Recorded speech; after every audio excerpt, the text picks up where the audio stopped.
Hey folks, thank you for stopping by Kaiser's Castle. Today I have a special treat, a gentleman I really enjoy talking with, and you guys are now going to get to talk to him. We're not going to get into politics. We'll both say, and he'll say it too, we agree to disagree on certain things, but we can still talk about those things, but it's not as entertaining. I like to bring Joe Emanon on, and I want him to talk about what interests him. And today, as we were talking on another show, WPRPN, World Pirate Podcast Network, as we are getting ready to take seats on the big orange couch, grab yourself your favorite coffee, tea, soda, or adult libation. And welcome, Joe Emanon. And today's subject that you wanted to talk about is something of interest. Give a little bit of your backstory, and it's going to be 5G. Welcome to the show there, Joe. Thanks very much, Kaiser. Appreciate it. I know there's a lot of people out there that look at 5G as as weaponization, as thought control, causing diseases, causing cancer, all that kind of stuff. Well, it's not a new theory, all right, and my background is in electrical engineering, right? Quantum physics, and PhD in quantum physics, PhD in musicology. But I've designed systems for microwave, satellite transmission, and reception. I have numerous patents out there. And I don't have a dog in the hunt. You know what I mean? I'm not pushing anything. You have no agenda. Right. I'm trying to clarify things for people who, for the tinfoil hat wearing crowd, who think that 5G is going to be the death of them. That's my main thing. All right. Yep.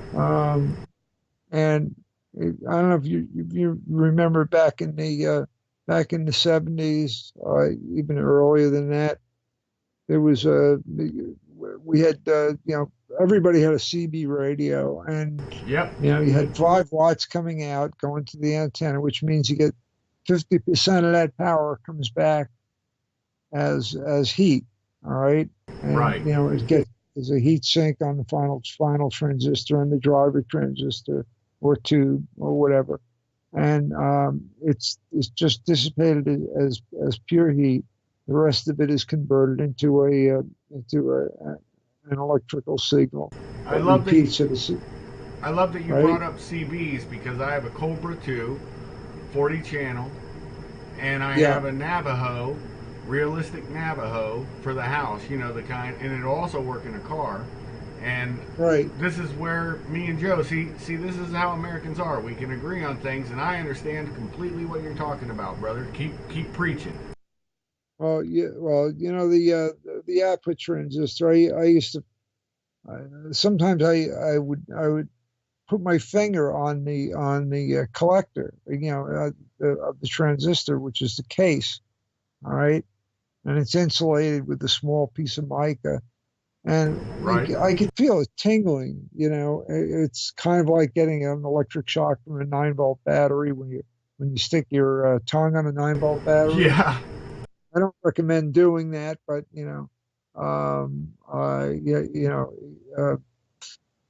so I go all the way back to then.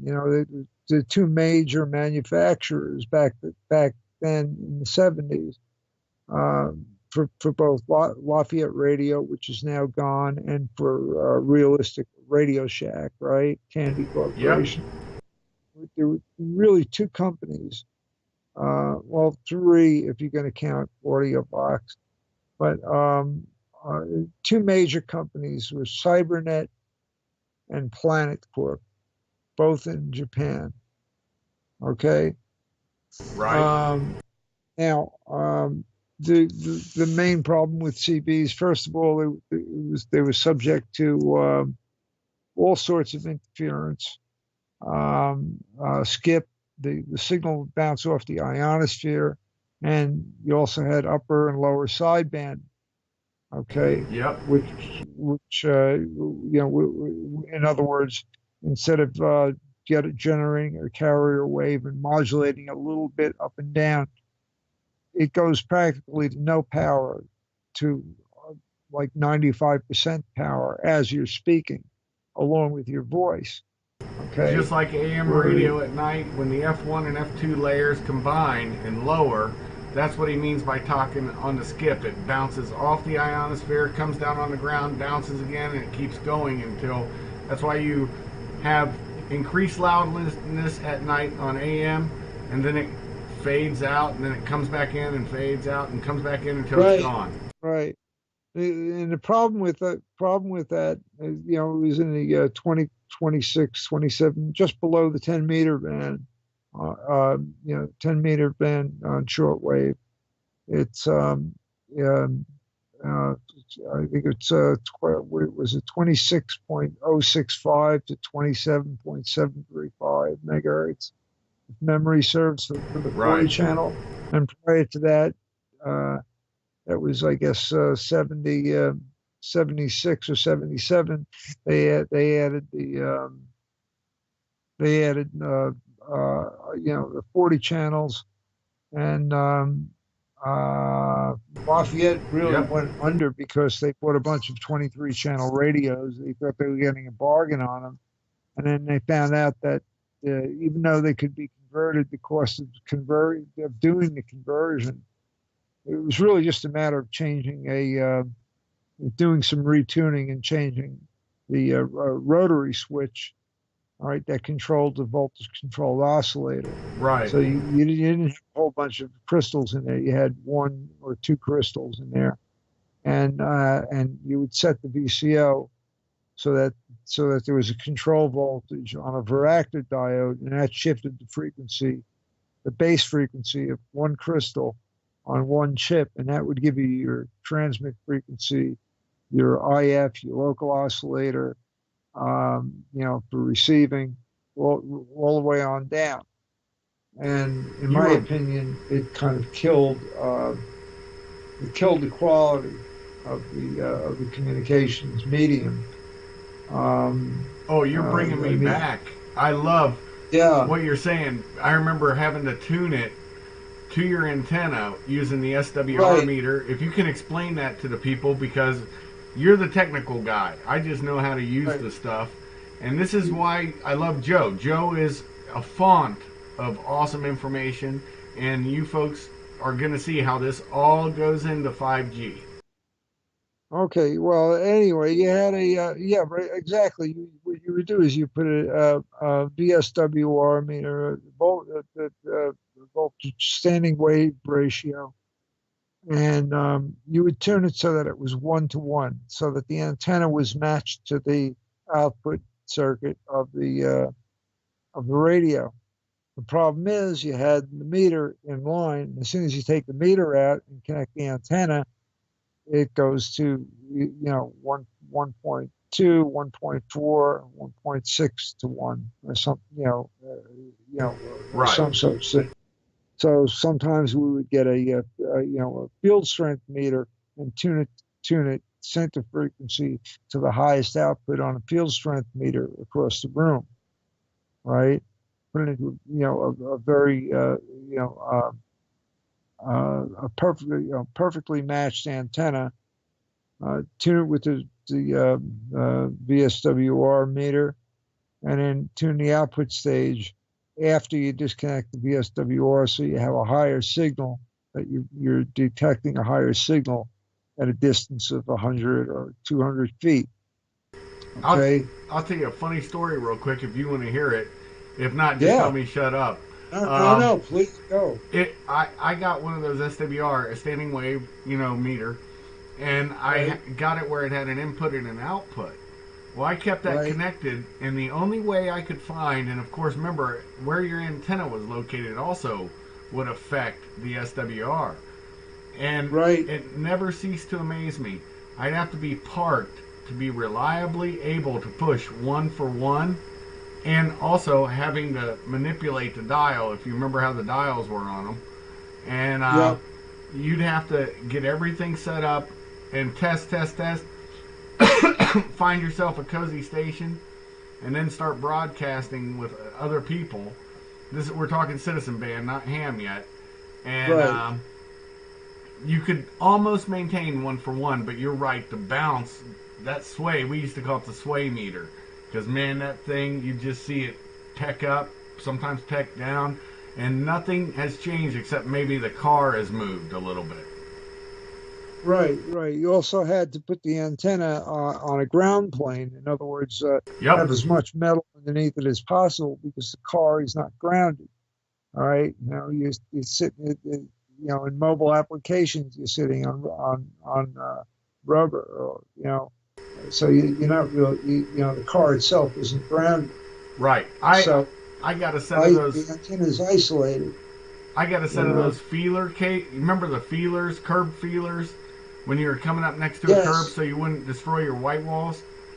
Yeah. Yeah. I got a set of them just to use one, and then I took the curb feeler itself and cut it, and they had copper inside. I never knew that, and I got Yeah. a thing that you would use to put wire, wire clamps, and I would wire clamp a piece of copper, wire, and I would put Right. this little bit of copper tubing I had that I sharpened to a point, and I would put it in the ground, and that was the only way I could guarantee a good ground. That's some funny shit. I remember that shit.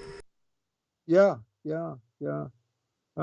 Yeah, base stations are a lot easier, easier to operate, and they're a lot, of course, the equipment isn't being moved around. Excuse me. Oh, I got something in my throat. No worries, Any, brother.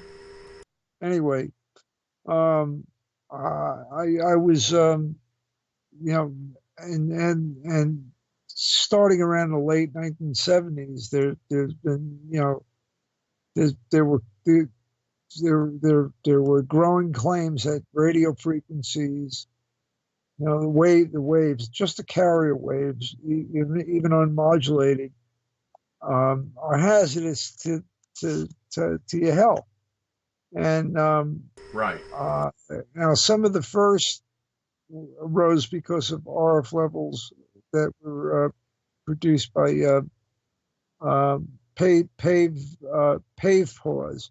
That's a precision acquisition of vehicle entry phased array warning. It's a mouthful system. Right. And that was an installation in Cape Cod. All right. And now those are way above, they're below cell phone frequencies. They're up on where the old UHF TV, the vestigial sideband television. Right. They're up around where Channel 83 used to be, Okay. between 420 and 450 megahertz. All right. And All right. then they would have a pulse repetition rate of 18.5 cycles per second, or hertz. All right. Right. And then there was some growing concern because there was a study that was funded by the FDA, and the researchers exposed cats, which really that turns me off because I love cats, Right. to low intensity fields of 450 megahertz, which modulated at 16 hertz. The exposure altered the outflow of calcium ions from the cat's brain tissue, and things went back to normal once the fields were removed. Okay. So low intensity RF fields, or radio frequency fields, that are modulated at about the same frequency as the pave pause, could change the physiology of the animals. Right. Since then, there have been a few studies looking at health concerns, specific to pave pause. And pave for the pauses because of the cats, the AWS, right? Right. And the conclusions have been that it doesn't harm humans who stay far enough away to keep the field intensity below permissible exposure limits. Now, when you look at cell phones, they're up on a tower. First of all, the high power stuff is up on a tower. Right, in the United Some States. of the old, right, exactly. On some of the older phones, you can look and see even what frequency you're transmitting or receiving at, or the power level that you're receiving, and it's usually somewhere in the range of 100 minus 102 dBm to minus like 110 or 112. So it's extremely low, and it goes down as the inverse cube of distance. Okay, so the FDA sponsored this, right? Food and Drug Administration. Right. They made people wonder about human exposure to other kinds of RF. And there's a very loud vocal minority who claim that even low intensity radio frequency causes various medical issues in humans. In recent times, the focus of their concern has been shifted from radar and TV towers to cell phones, obviously, because cell phones are more predominant and everybody has one. Can I jump in with an anecdote that might elucidate? This is a real story, brother. It happened during the Gulf War on the Port of Ras Al Jabal, and the people who listen, who are my brothers who served with me, will remember this. We got a call.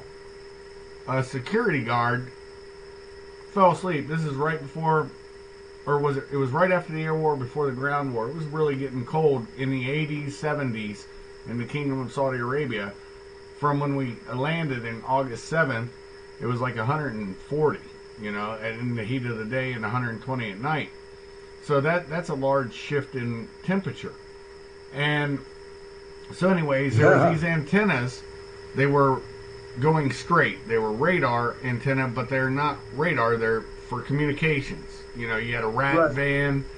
A RAT van is nothing more than a radio van that the military uses, and a bigger one. A big, like almost semi size. It's like a pup semi size, a smaller semi. Anyways, and all the wires led to these two little things. So they were like secure communication things on some frequency that I don't know of. But I remember they had them taped. And I remember that as you went by them, you felt warm. Well, I guess one of the guys who was walking security felt the warmth and thought, oh, this is nice and warm. And you get warm, you start to fall asleep. Well, he fell asleep and got cooked. He was close enough to get cooked by it. Well, it took a lot of power. Yeah. It took a lot of power and a lot of exposure. Yeah. And so we had to go investigate that afterwards, and that's what it was. But I think that's what everybody thinks, and I'm glad you're on to explain to people. The only concern I have was my last turn in Europe, in Germany, on apartment buildings, and I would love for you to address this. It's not on towers everywhere in Europe. They put them on top of these, I don't know what you'd call them. You live in New York, but in the city, imagine those little small apartments. I guess the brownstones is what you guys would call them. Right, yeah. And to have the 5G antennas not always on the very tip top, but on the sides. And I was wondering if that's a concern. Yeah, as you go up, you get more direction. As you go up in frequency, you get more direction. Yeah. They're far enough away, even there, to so that you wouldn't you'd need a sniffer, an RF detector, to find out that it was even there.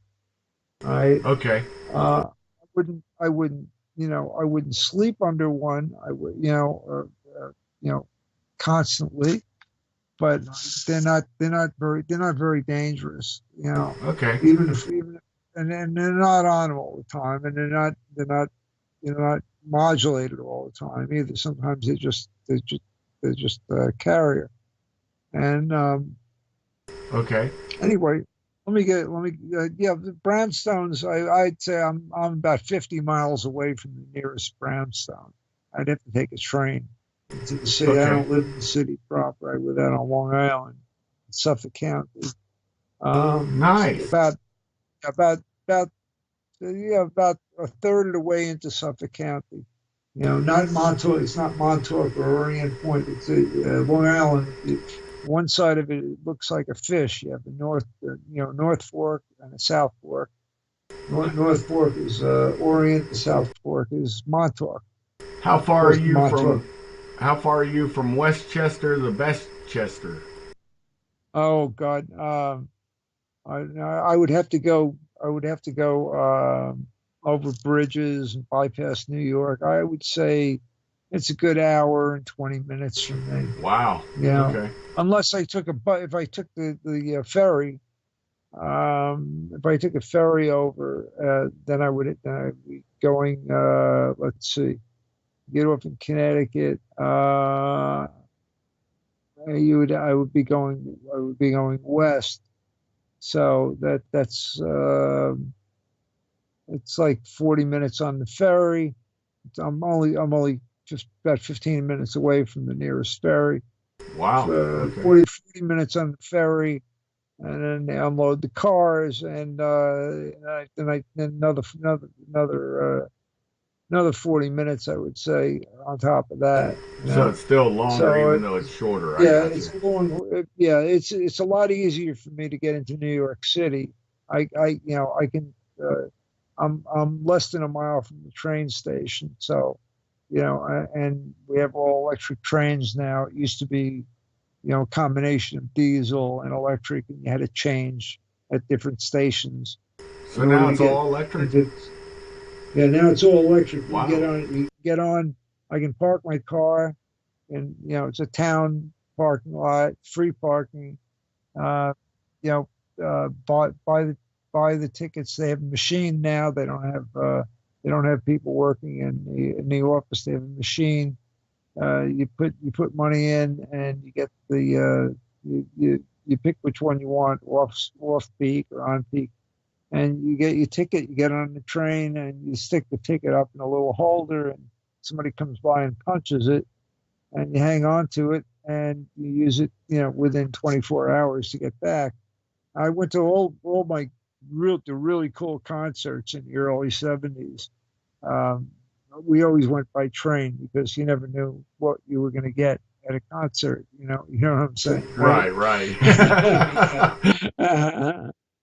Anyway, so so the attention shifted from radar and TV towers and radio towers to cell phones. And it is possible to find studies of cell phone fields that report adverse effects in animals. And one in particular was conducted by the National Toxicology Program, the National Institutes of Health and Public Health Services. And what the researchers there did was they blasted rats with GSM or CDMA modulated 900 megahertz signals for over 18 hours every day over periods ranging from weeks to a couple of years. And researchers did note conditions that included weight loss and the development of tumors. Now, 900 megahertz is like that's the low end of the older cell phone technology, the original, I guess you would call it 3G, second and third generation So we were technology. still in flip phones probably by that time, right? Right, exactly. And I have bags of those. All right. But so if you want me to send you some, let me know. Anyway, they had some weight loss, outside of the realm of statistical normality, some weight loss and some development of tumors. But you have to what they what you really have to look at is the test was subjecting the poor rats to specific absorption, or SAR, specific absorption rate. It's called SAR, as high as 9 watts per kilogram, which exceeds the SAR specified for cell phones is 1.4 watts per kilogram. Okay. All right. So we're talking, phenomenally higher levels, okay, for extended periods of time. Now, starting, I would suppose, by that time it was the late 80s and people were becoming accustomed to, mostly wealthy people, doctors and so forth. They were they were getting those big oversized phones, the Motorola phones, and the bag phones. I remember them. I the had bag one. phones. Yeah. You had to have a battery pack and so forth. Yeah. And at the same time, in parallel with that, you had a cottage industry sprang up, and it was ready to sell to fearful people, right? And they had every kind of gadget on Earth. It was said to warn off the so-called harmful electromagnetic fields arising from devices such as cell phones. Yeah, the diodes and all that weird shit. I remember that. Yeah. And the purveyors of this kind of stuff, they would cite the results of the studies, like the National Technology Program, while completely obfuscating the fact that these tests took place in conditions that in no way resemble the real world. Right. Couldn't possibly. Right. Okay. Now, that brings us up to today. Now we're going from the 900 megahertz band, 1.8 gigahertz or 1800 megahertz band, and now we're up to the 5G networks. All right. Right. Before we bounce into the 5G, I got one question for you. I still have one of them. Do you remember the Nextel phone / walkie-talkie feature? Yes, that was GSM. Yeah, GSM. Combination of GSM and CDMA.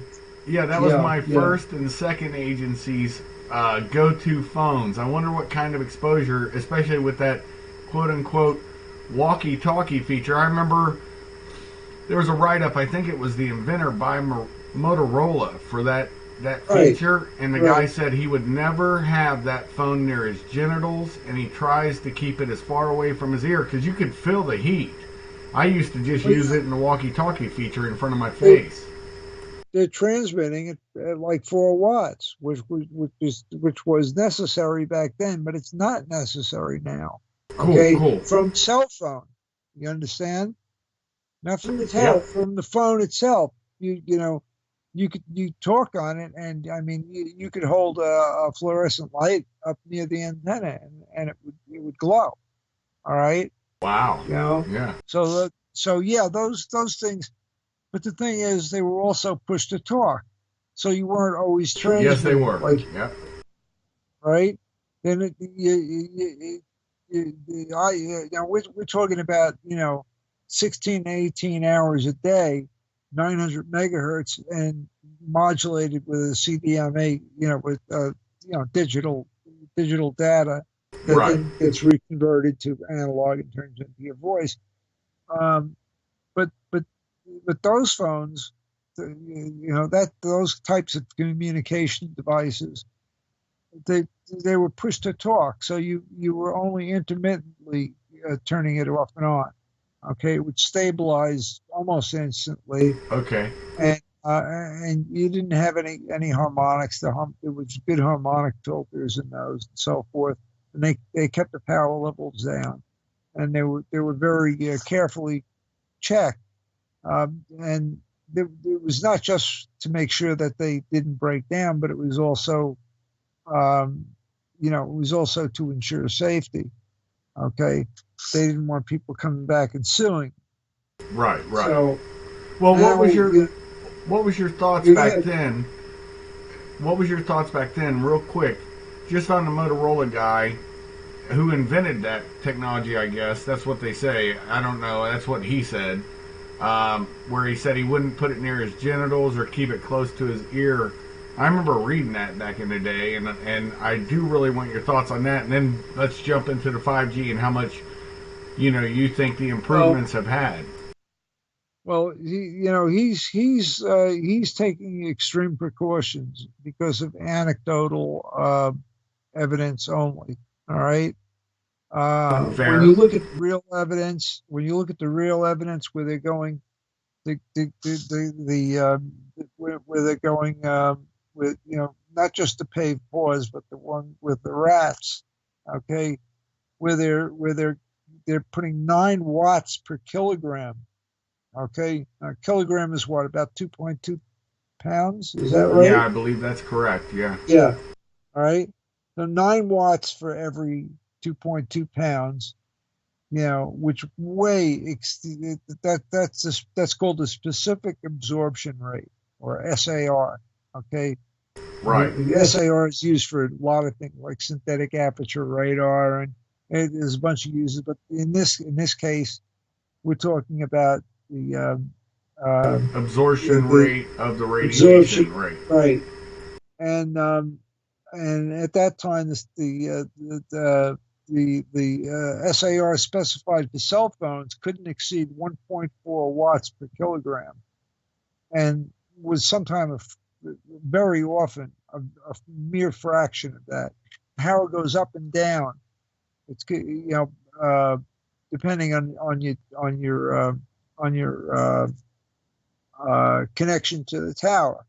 So you just up and down. Using an SWR meter as a guide that people might understand a little more readily, it would be fluctuating up and down, up and down. I mean, down the scale from below 1 to all the way a little over and back down, but it would still be around 1. Well, the BSWR is really for a unit with an external antenna. All right, something that that clips on, and right. It has a specific impedance, 50 ohms or 75 ohms or whatever. Okay, and but cell phones have an internal antenna. Okay. The internal antenna works just fine. It's matched to the circuitry. It's positioned just right. All right. So, because the way people hold phones, they either hold them out or they hold them up to their ear. All right. And they want to get the most distance with the least power. All right. And without dropping a call. All right. So so they can't, even at very, very close range, they're never going to exceed an SAR of 1.4 watts per kilogram. All right. Okay. Now you have a cottage industry. All right. And you have every kind of people. They're citing all these studies, which are outrageous, about harmful electromagnetic fields. All right. And like the National Toxicology Program. And they're hiding the fact that these tests took place in conditions that in no way resemble the real world. So 5G comes along. It's almost like fear porn. Right. It's exactly right. It's the 5G boogeyman. And then you come up to 5G networks that are on the drawing boards. All right, because not everybody's settled on exactly what frequencies to use, or how to apportion the each frequency. You can get probably 1 billion times more data at the higher frequencies. Okay, and some of them are going to be using frequencies, compared to today's cell phones of 1800 megahertz. They're going up to 60 gigahertz. Some of them. Right, millimeter waves.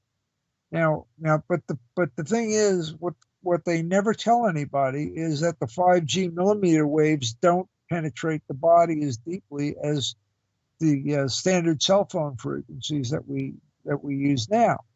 Okay, Okay. cell phone frequencies have been shown to penetrate 3 to 4 inches into the human body. All right, and they can have an effect if you use them 24/7 and you turn up the power. All right, your local cell phone. I'm not talking about the towers now. The towers aren't a problem because of the distance between the distance and the loss at that distance. So the signal you're receiving from a tower below the the level of the equipment that you're holding in your hand. Okay. Now we're talking anywhere from like 20, 26, 27 gigahertz up to 60 gigahertz millimeter waves, and they don't penetrate the body, all right, as deeply. So, And when cell phone frequencies do penetrate 3 to 4 inches into the body, millimeter waves only penetrate no deeper than the skin, and maybe 1 or 2 layers of skin. so is that Okay. similar to like a backscatter machine radiation? Um, Not really. No, no. Backscatter is something totally different. Okay. It's more like all right, look at a microwave oven. All right, you have a magnetron tube. All right, Right. Right. and it's actually it's just really it's just a resonant cavity with some notches cut in it.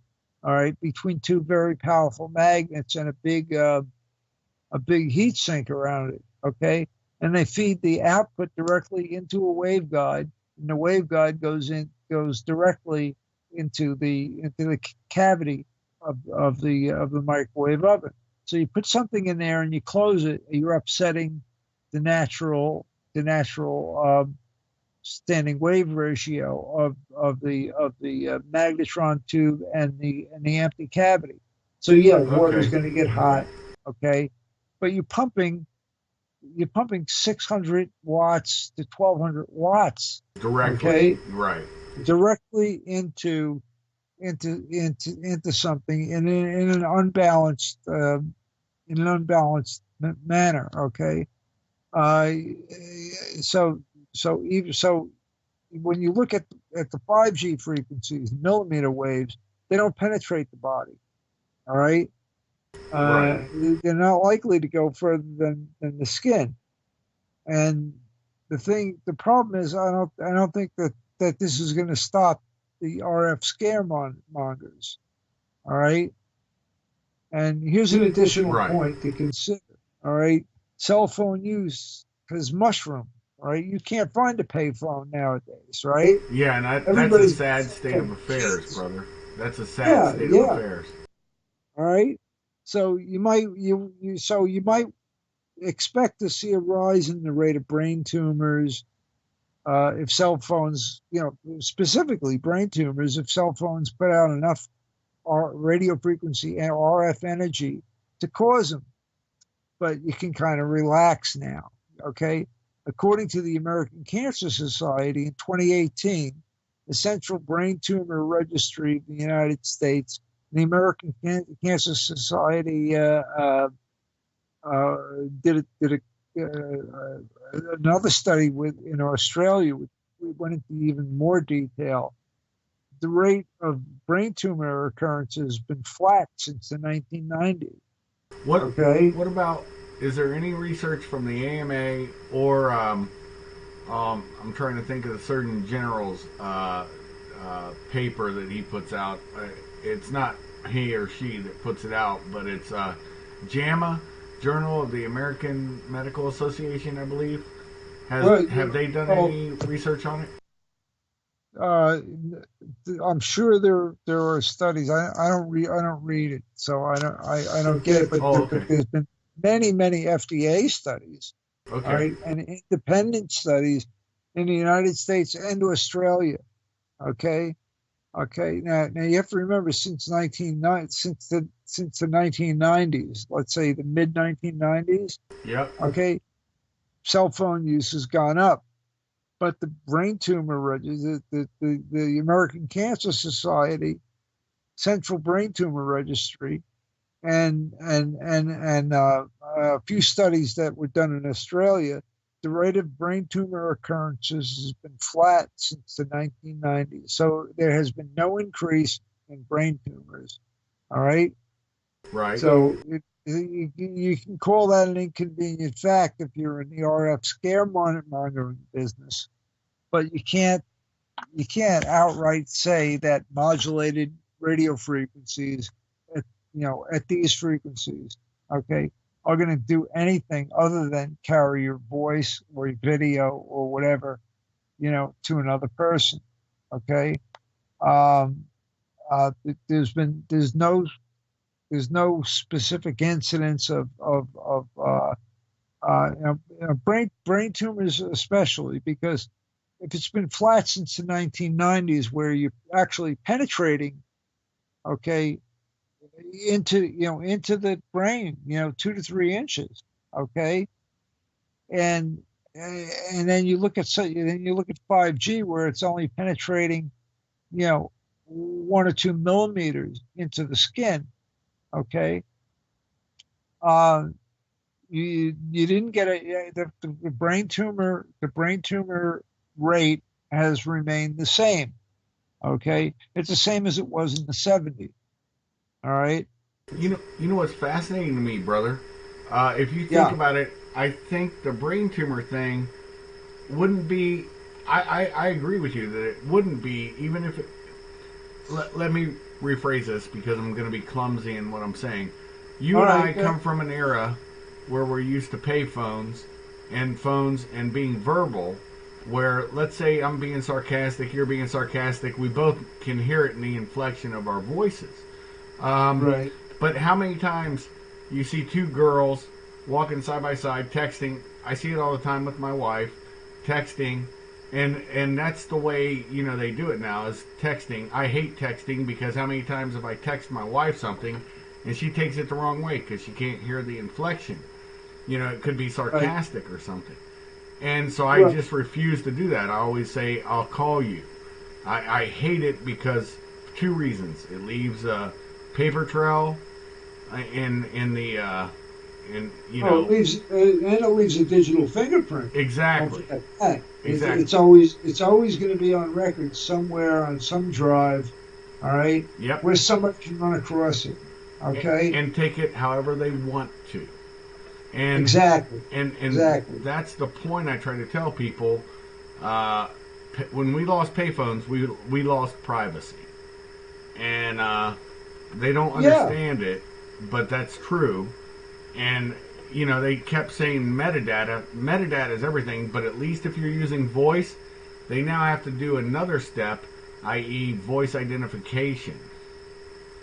And Which is getting a lot better now, yeah, it by the is. way. It And is. people being able to skunk it, i.e., there's a thing on the internet, ask Joe Rogan or speak for Joe Rogan or something, and you can make him say whatever you want, and it sounds and looks just like him on video and his vocal. Yes.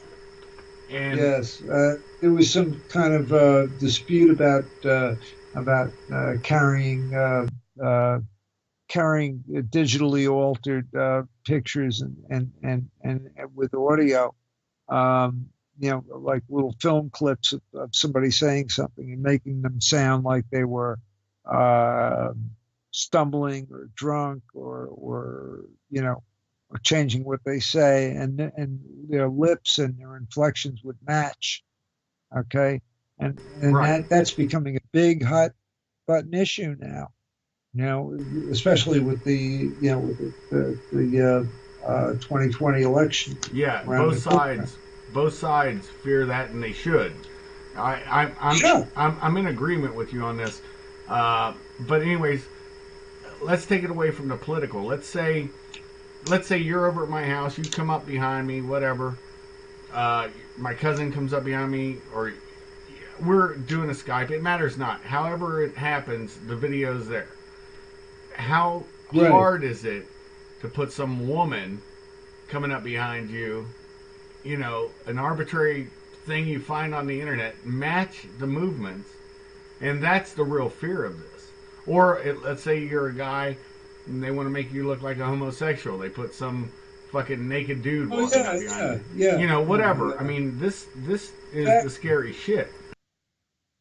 yeah, yeah. I mean, it started with Photoshop, and now you have programs, downloadable programs that cost next to nothing. Some of them Yep. are free, all right, where you can actually, you can use a cheap cell phone, you know, you know, and without even opening your computer, you can add something to it. If you want to do a really good job, you just open up a small laptop with a nice screen, and you have 6 or 8 hours. You can produce something fairly good, and it looks real, and it's totally phony, Can right? happen, yeah. Yeah, I yeah, know. yeah. I mean, I think that's a bigger um, that's going to become a bigger societal problem than the explosion of 5G technology, Yeah. on health. I You w- know, no, one thing I'd like to see JAMA and the Cancer Society do. I say this a little bit with tongue in cheek, but honestly, mhm, because of the texting craze and the way kids and adults use it, it right, would make sense there's no brain cancer because it's never that close to your ear hardly. But what about right, finger right. cancer? No, no, no. How really? How often do you see people with melanoma is the biggest type of skin cancer, right? Right. How often do you see people with that have melanoma anywhere on their hands? Well, Okay. I said that with tongue firmly in cheek, brother. Right. It Yeah. was, Yeah. But I mean, yeah. yeah. Yeah. Really. I know. But I mean, there are people out there that are going to take this stuff seriously. Well, what about my hand? What about my joints, etc.? And they forget that in the 1950s they were using I think they call it diathermy machine that ran at about 150 megahertz. It would Yeah, warm you you're up. right. Yeah, Okay. yeah, They had two tubes that they used to use in the old televisions for flyback, to get the horizontal sweep and generate high voltage. yeah, yeah. They used two of those tubes, all right, and a loop antenna, and they chiropractors still use it. They bring it near your back, and you feel warm because it is, it's penetrating your body, but it's not doing any damage. It's not doing any cellular damage. It's All therapeutic. right. Right. Right. It's therapeutic. All right. It's still in use. All right. And when you're talking about a wavelength that's it starts at zero, it goes to whatever it needs to go to reach the power, which is you know definitely under 2 watts. Okay. Because of how many towers there are and how efficient it is. Right. All right. Um, the length of the wave starts at zero, it goes up, goes crosses zero, goes down, and then starts over again. All right. And inside that, you have your conversation, and somebody else transmitting on the same frequency could have the bits shifted just slightly, a little bit, to one side or another, where it's phase modulated. All right. It's not CDMA. It's not GSM. It's phase modulated. So Right. you can get thousands and thousands of channels. All right. And the power level, it's a sine wave. All right. It's all contained inside of Right. a Right. sine wave. Right. So a sine wave is 1/√2 times the peak level of the wave. All Right. right, so it would be 0.707 times times the height of the wave. The peak All level. right, Right. Yeah. the peak level of the wave. All right. Now, and the wavelength is just the speed of light over its c, right? The speed of light in meters over the frequency in cycles per second, or hertz. All right. So you can figure out the wavelength for any frequency. You just take the speed of light, all right, and you divide into it the the number of cycles per second, and you'll get it in meters. You'll get the wavelength in meters. So it's going to be a decimal point, and we're talking millimeter waves here. Okay. Right. Now there are ways of weaponizing it. I'm not denying that. They already have ways of weaponizing it. All right. They already have stuff out there. Okay. Well, I remember, this is anecdotal, but I remember during the Gulf War, the old Wild Weasels, they were F-4 Phantoms. They kitted out with ECM, electronic countermeasures. Right. And as they flew over to Port of Ras Al Jabal, there was a truck driver. We happened to be out there for something, but he had like this big ass boom box, like almost a car stereo. He's an army dude, and he's broadcasting Voice of America, I think it was at that time, and as they flew over, got the signal, right? Oh, it just blasted through the speakers. It sounded like the speakers blew up. Yeah, and, well, they're modulating it with triangle waves. Right. All right. It was amazing. Yeah, and they have it on a vehicle. All right. Now, but you have to remember, they're using a jet engine to power a generator. All right, to power the stuff. Yep. Right. And you also have the synthetic aperture radar and the two radar systems on the upgraded F4s and F6s and so forth, to monitor ground speed to altitude ratio. Yep. And the idea is that something, even a planar antenna sticking out the front, it's under a plastic radome, and there's a radome correction ROM in the circuitry. All right. So when they're blasting out radar signals, okay, it's going to look like a much larger antenna because it's moving. I remember seeing. I can't really get too deep into it. I guess it's probably old school now. Probably declassed, actually. Well, some of it might be.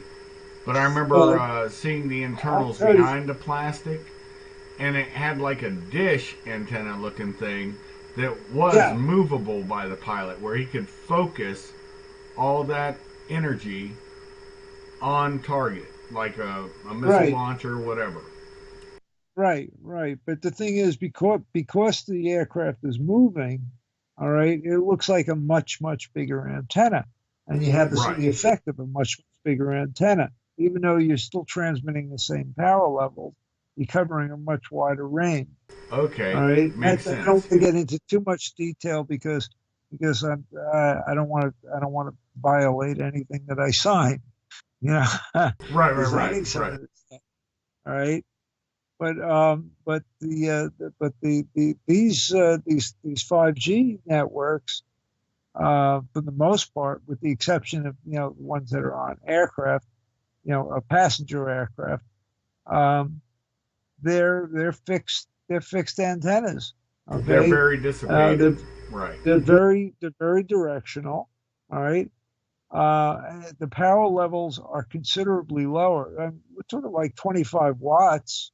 To get to the next, from one tower to the next. That's ham radio levels. That's right. That's very low power. The only difference is the higher frequency allows you to carry more data. That's the only difference. Now, right. You go up to about 105 gigahertz, about three to four times the frequency of 5G. All right, and you get a semi-planar antenna and pump it with like 25,000 watts. All right. You know, 25 kilowatts. Yeah. All right. Yeah. And you pointed at somebody, you pointed at a group of people, at a crowd, and yeah, their skin is going to feel like it's burning. It's going to feel warm to them and uncomfortable, and they're going to disperse. All right. Yeah, you're talking about Those, some of the new anti-riot stuff. I got it. I already right. know what you're talking Yes. about. Yes. Yeah. It's mounted in a truck. All right. The truck is shielded. The antenna comes up. All right. The guy flips a button on, and he feeds all kinds of noise and triangle waves and stuff into, and you're modulating this carrier, but it's 25,000 watts. Okay. And it's only Right. going to affect somebody maybe 1,000 yards away. Exactly. All right. If that. It's usually like a tenth of that. Yeah, Okay, it's usually about where it gets 100 to annoying 2 enough, where it gets maximum. annoying enough where you're gonna take off. Yeah, Or max you actually notice it. max You know? effective is usually 100 to 200 yards or meters, and then maybe at night, and it's always because of that F1 F2 layer, the bounce, you might get 1,000 meters, and that's a might, depending on the Right. platform Exactly. and how much. Yeah, and it has to be aimed. It has to be aimed, at specifically at the crowd. And Yep. you're talking about a factor of 10,000 over what a 5G antenna, which is running at let's say a third of the frequency, all right, or let's say a quarter of the frequency, all right, actually, all right, the, that we're talking 25 watts, 50 watts maybe, all right. So at 100 feet, all right, you're not going to notice it. You're not even going to feel a tingle in your skin. There's not going to be any sensation. Okay, it's not going to damage cells. All right, and people swear up and down that it's going to damage cells. The first thing that happens when cells are damaged is they try to reconstitute. Some of the DNA information gets scrambled. All right, and you get tumors. That's the earliest indication of RF Yep. affecting people. Okay, and there was a big scare about this in Australia. All right, a while back, around 2002, I think 2002, 2004, and it turned out to be a big nothing. All right, it turned out to be a big absolute nothing.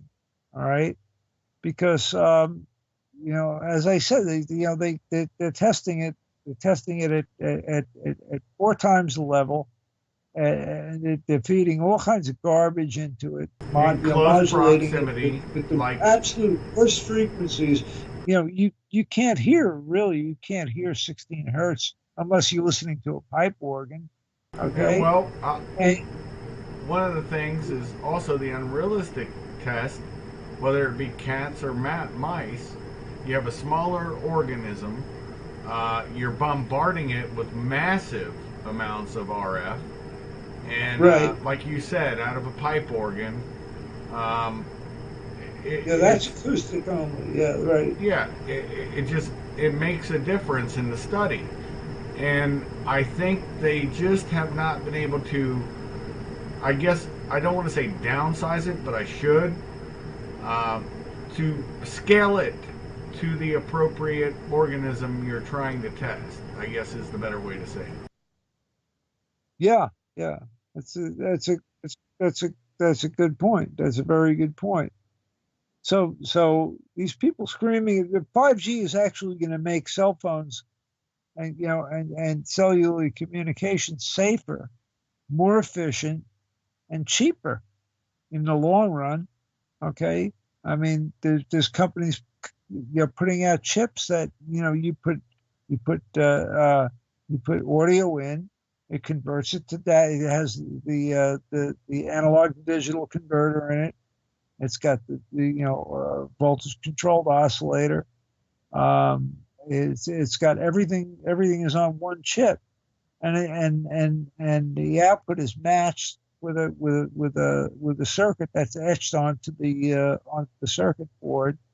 Okay, because I mean a strip etched onto a circuit board, with an L shape or a bend in it, okay, is an inductor, or if it's next to another one, it's a capacitor.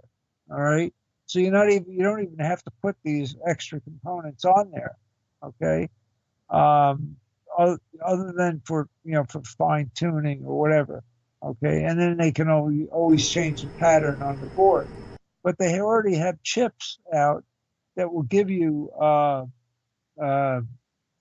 you know 28 gigahertz, that billions of cycles per second.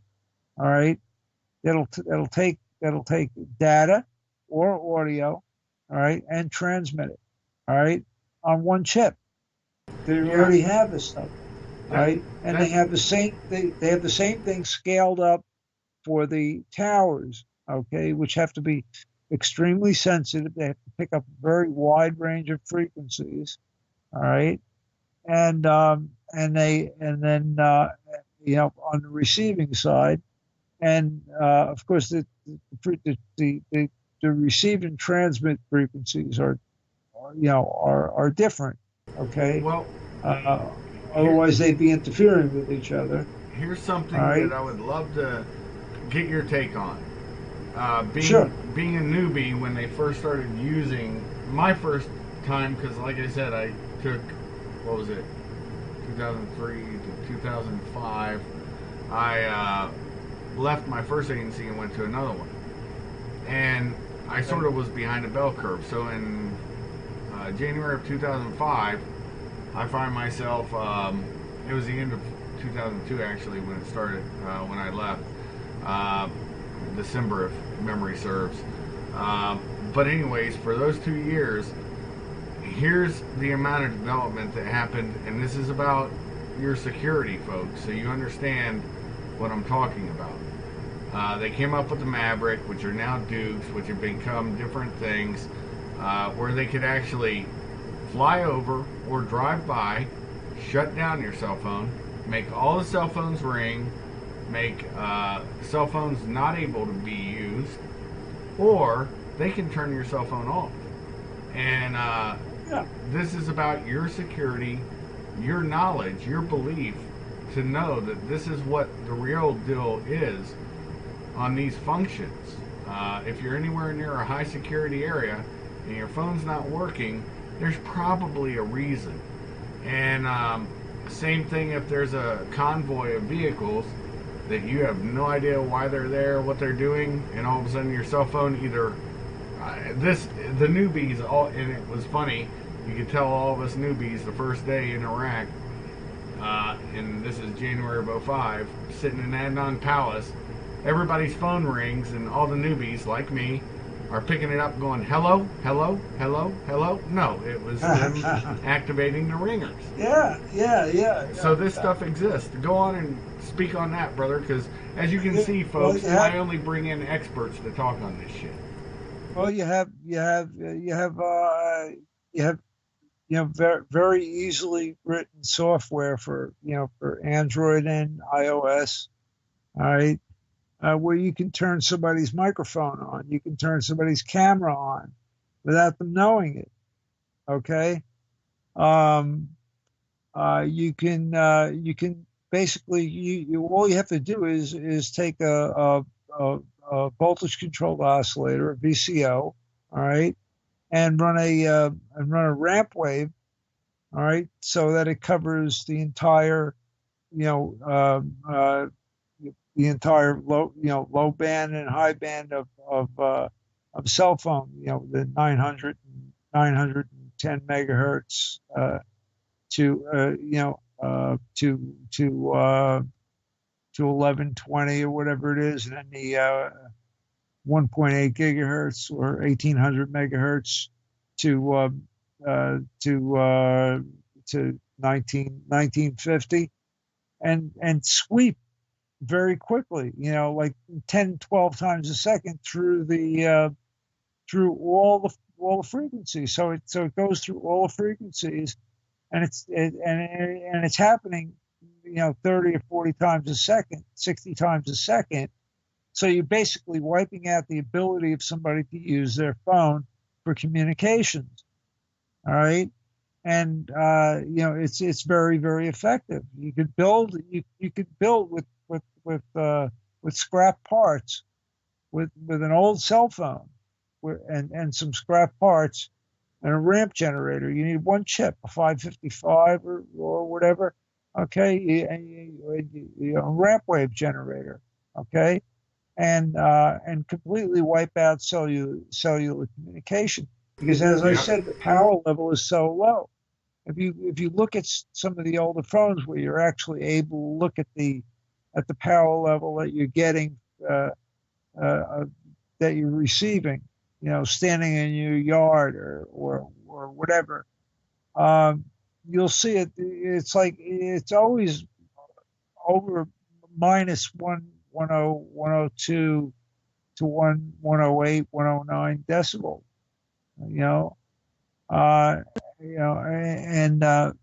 So the effective isotropic radiated power, which is the effective power that you need to produce a viable signal where it'll connect and stay connected, all right, is so low because the stuff is so accurate, all right.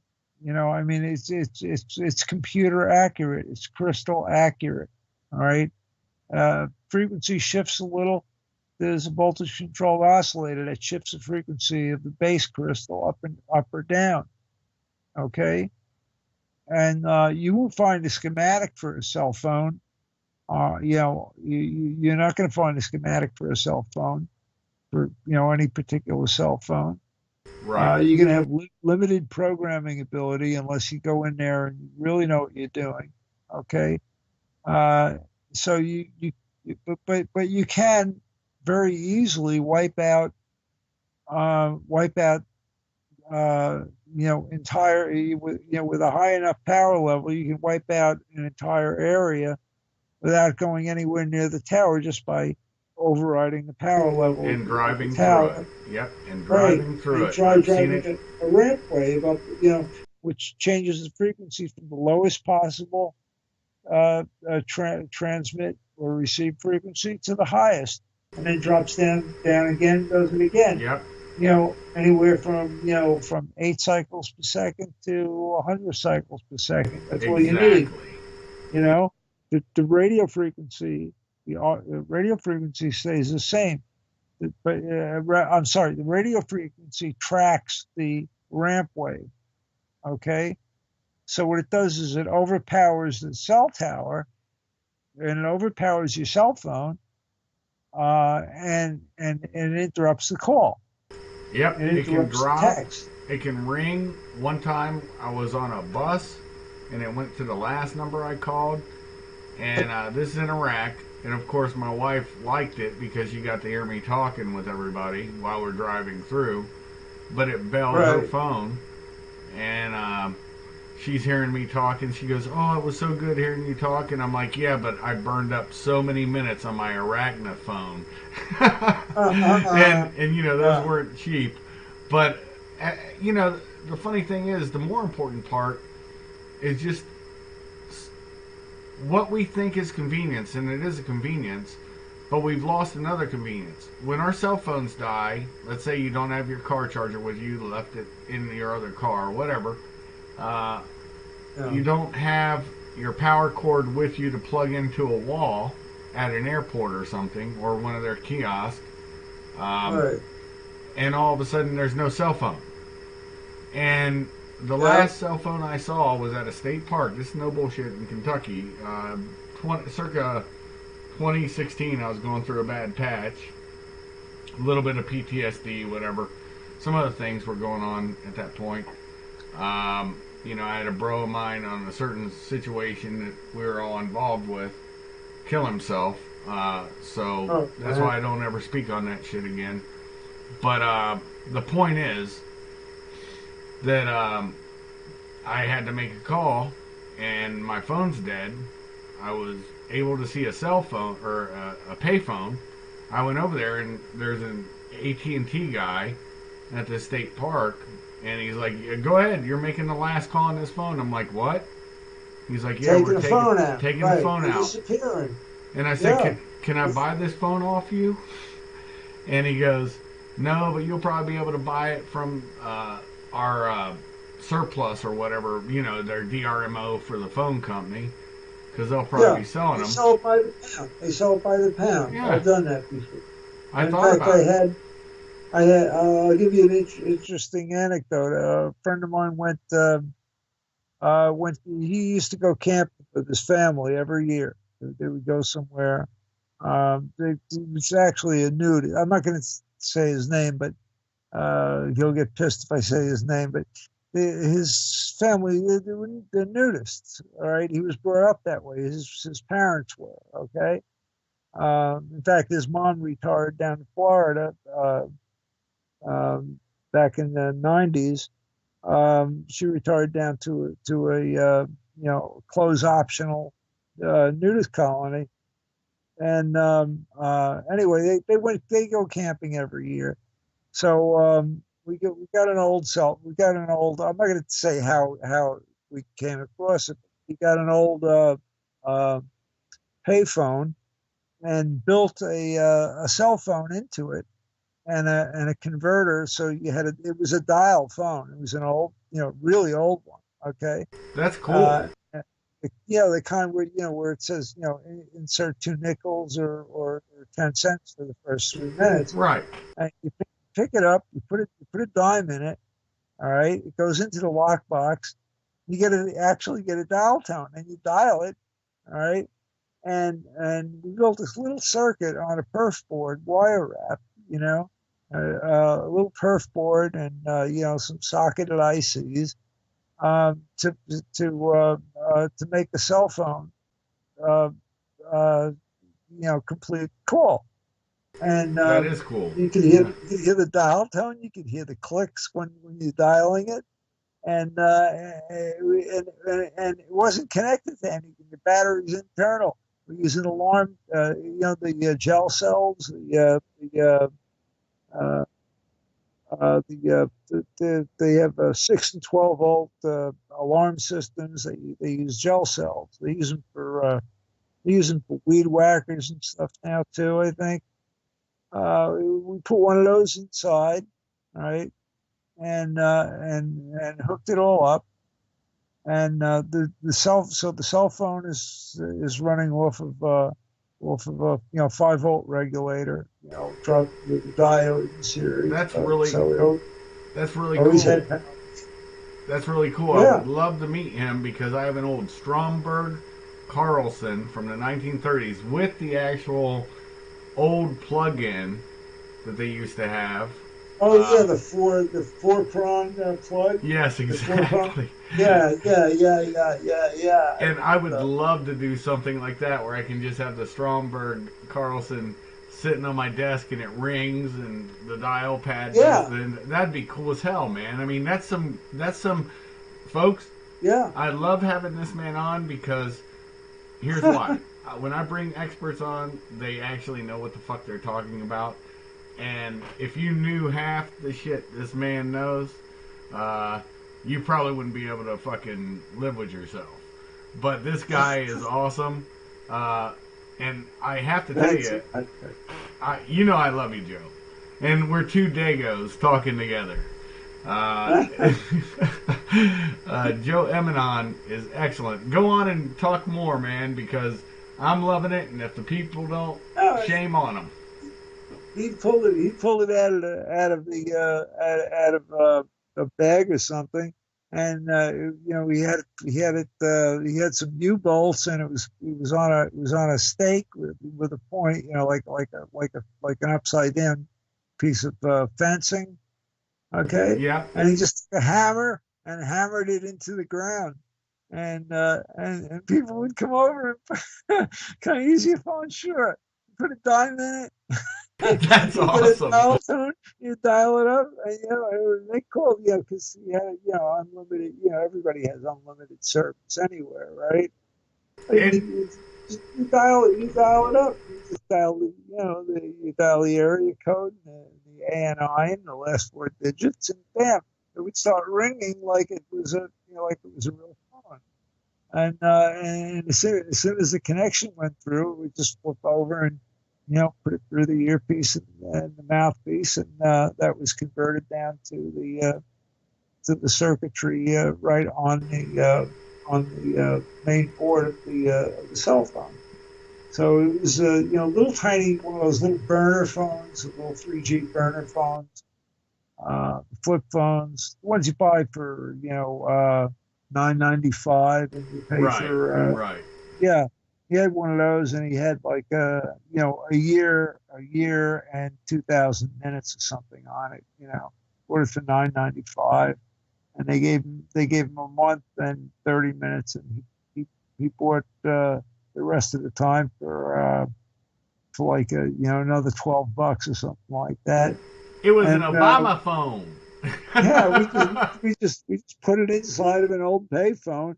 He bolted the phone to this post, hammered it into the ground, and his kids went wild over it. He has three daughters, and his kids went wild over it. They, everybody was coming over to look at it, because there's no payphones around. Everybody had cell phones, and he said, "Oh, it went over great. It was terrific." That is He even had awesome. yeah, he had some stuff recorded on there. You're like, we're sorry, we're not unable to place your call at the time. Please insert 25 cents for another 5 minutes or whatever.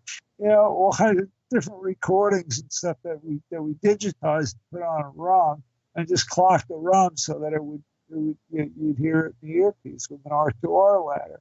A digital analog converter, just a simple, passive digital analog converter, and we go right. We went through an op amp that isolated it from the other stuff, and you can hear clicking and stuff. You could put clicking on there, and fast busy and stuff like that. It was really a blast. It was so funny.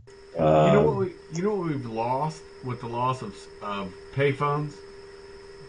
First Yeah. off, I got to tell you, Fort McClellan, Alabama, Bell South. Uh, they had the coolest thing ever. It was their phones were operated by the PX by solar. They had solar panels, and they Oh, also really? oh yeah, it was cool. This is back in 85, 86, that era.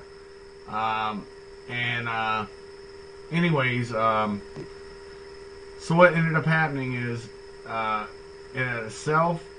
it had a solar panel power, and it also was connected by ground to make the calls. And the thing we no longer have are party lines, if you remember those, Oh, yeah. and emergency breakthroughs, where you call the operator and say, cell phones did away with this. Like, let's say you got your first call in basic after, I don't know, 5, 6 weeks, whatever it is. It's close to graduation time. You know what I'm talking about. And Yeah. all of a sudden your mom's on the phone. She doesn't want to miss this call. You don't want to miss a call. And so you do an emergency breakthrough, and the operator goes, "We have an emergency breakthrough from Gameshot." And all of a sudden they're like, "Oh, okay." And all of a sudden Yeah. they end the call that you were on, and you're talking to the person you want to talk to for that few minutes, and then you let them go, and they call that person back, and that person knows it was somebody that your mother or father or whatever you have had to let them go. If all of a sudden I'm on a cell phone and I see that my wife's calling, you have to believe, Joe, that it's my wife, and I just don't want to just hang up on you because I'm bored with you. You see what I'm Right. saying? And this Yeah. is the kind of tension that this technology puts a lot of tension on human beings now, and that's a concern of mine. And I don't know about you, but I really would love your take on that. Well, yeah, it's getting more impersonal. You can't get a live operator ever, okay, unless you're buying something, okay. If you have a So phone, true. you're going to buy time. Yeah, you can go on. You can never get an operator. You used to be able to dial O and get an operator, or press the O button on there and get an operator. Yep. And you can't do that anymore. You used to be able to dial 411. You dial 411, you get Time and information, temp. you get 611, and Yep. you get repair, right? And And time they and would temp, check the circuit. time and temperature. Sorry? Your time and temperature, you could call that, and it would tell you time and temperature to check your Oh yeah, clocks. yeah. What I really liked was collect calls. Okay, that was Yep. great. I thought because you could do collect calls. Like if you just wanted to relay a message or tell somebody that you were coming over or that that you were leaving, you're out the door, and you knew that they were 10 minutes away, and you had just gotten ready, and you're going to come over and pick them up and drive. I want to make a collect call to this number, right? From Tony, from Joe, from Guido, from whoever. Okay, I said Guido on purpose. Okay, I know you did, but my the thing, brother. yeah. Okay, but the thing is, depending on which name you used, it would be like, I'm going to be late, I'm going to be early, I'm leaving now. Uh, can you pick me up? Yeah, you want me to pick you up, you know? And I would say, no, I don't. I won't. No, I don't want to accept the charges. Oh, they don't want to accept. They don't want to accept the charges. Okay, thank you. And there's no transaction, but there was a live operator. Live operator would mute. They would or by about 1980, 81, they would mute you, and it would ask the person, so you wouldn't be able to hear them saying, "No, I don't want to talk to that person." All right, yeah.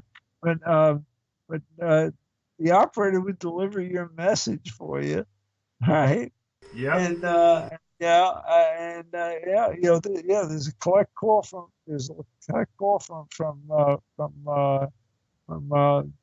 Joey Emanon, which is, by the way, no name spelled backwards, for anybody. Exactly. Yeah, or any variety of of codes like that. So you could use the phone to your own advantage, and they gradually, little by little, they took all that stuff away. You used to be able to make a payphone ring by dialing a number. 958 it was. Yep. You could Dial stand by. You could make a phone right. call to somebody, dial the number in. I think you had to use what we called Yeah. the pound sign back then, and dial the number, and they could call No, you no, back. even on rotary.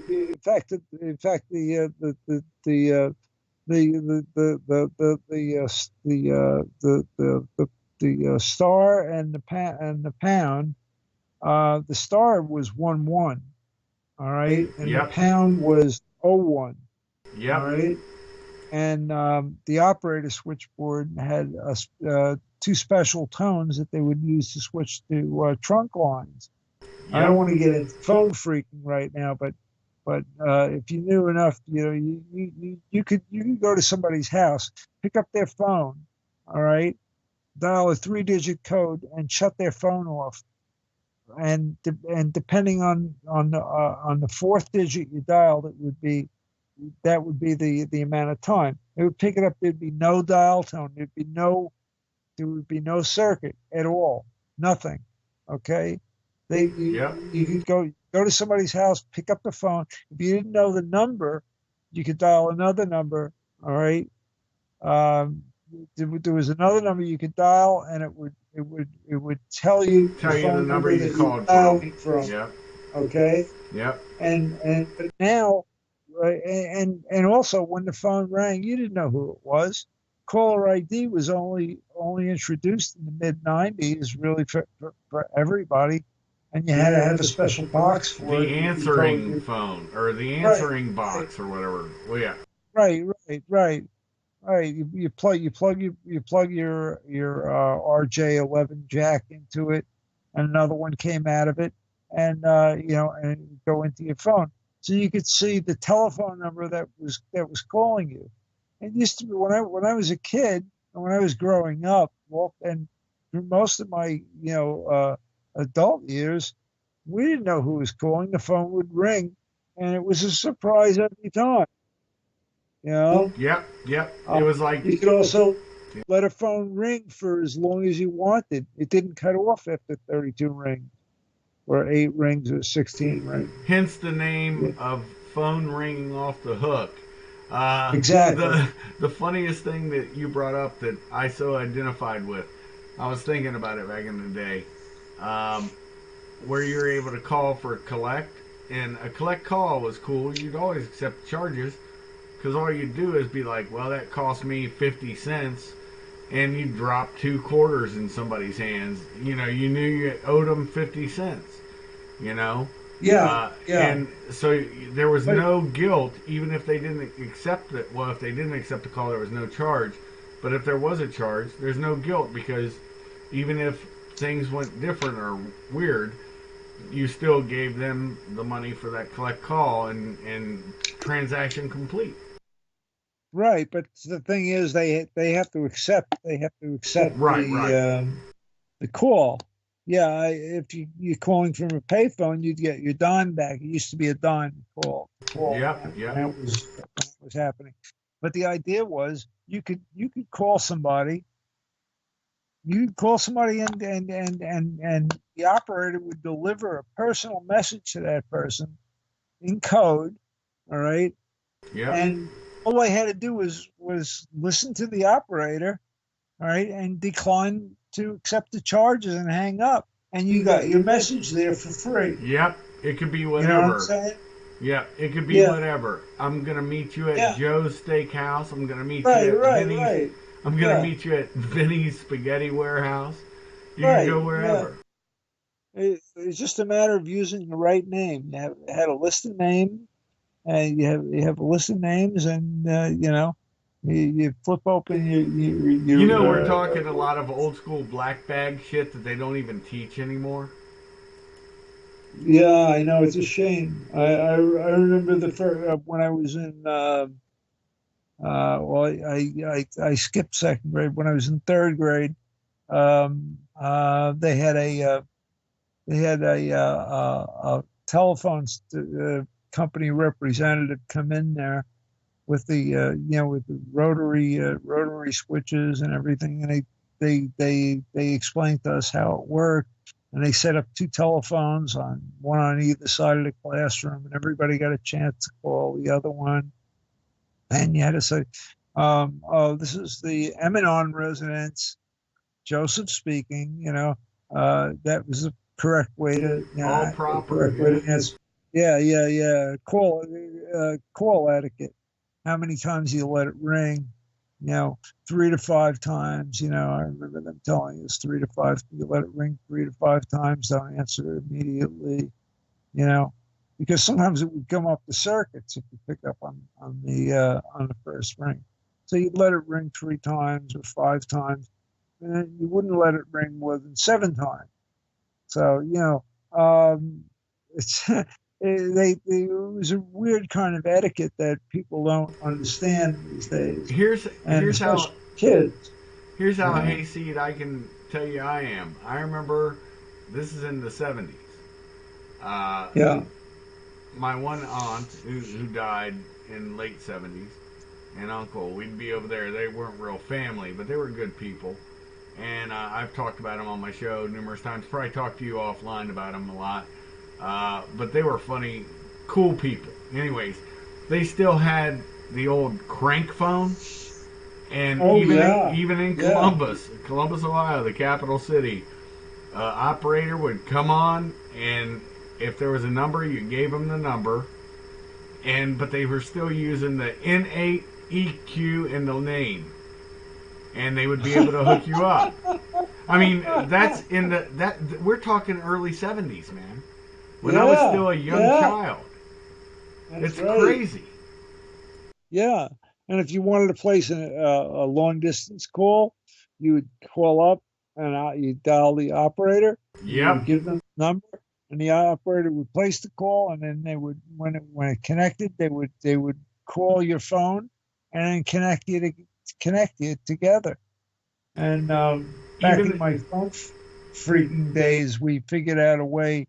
To call to do that without the operator, and you get two people that absolutely hated each other and ring their phones at the same time.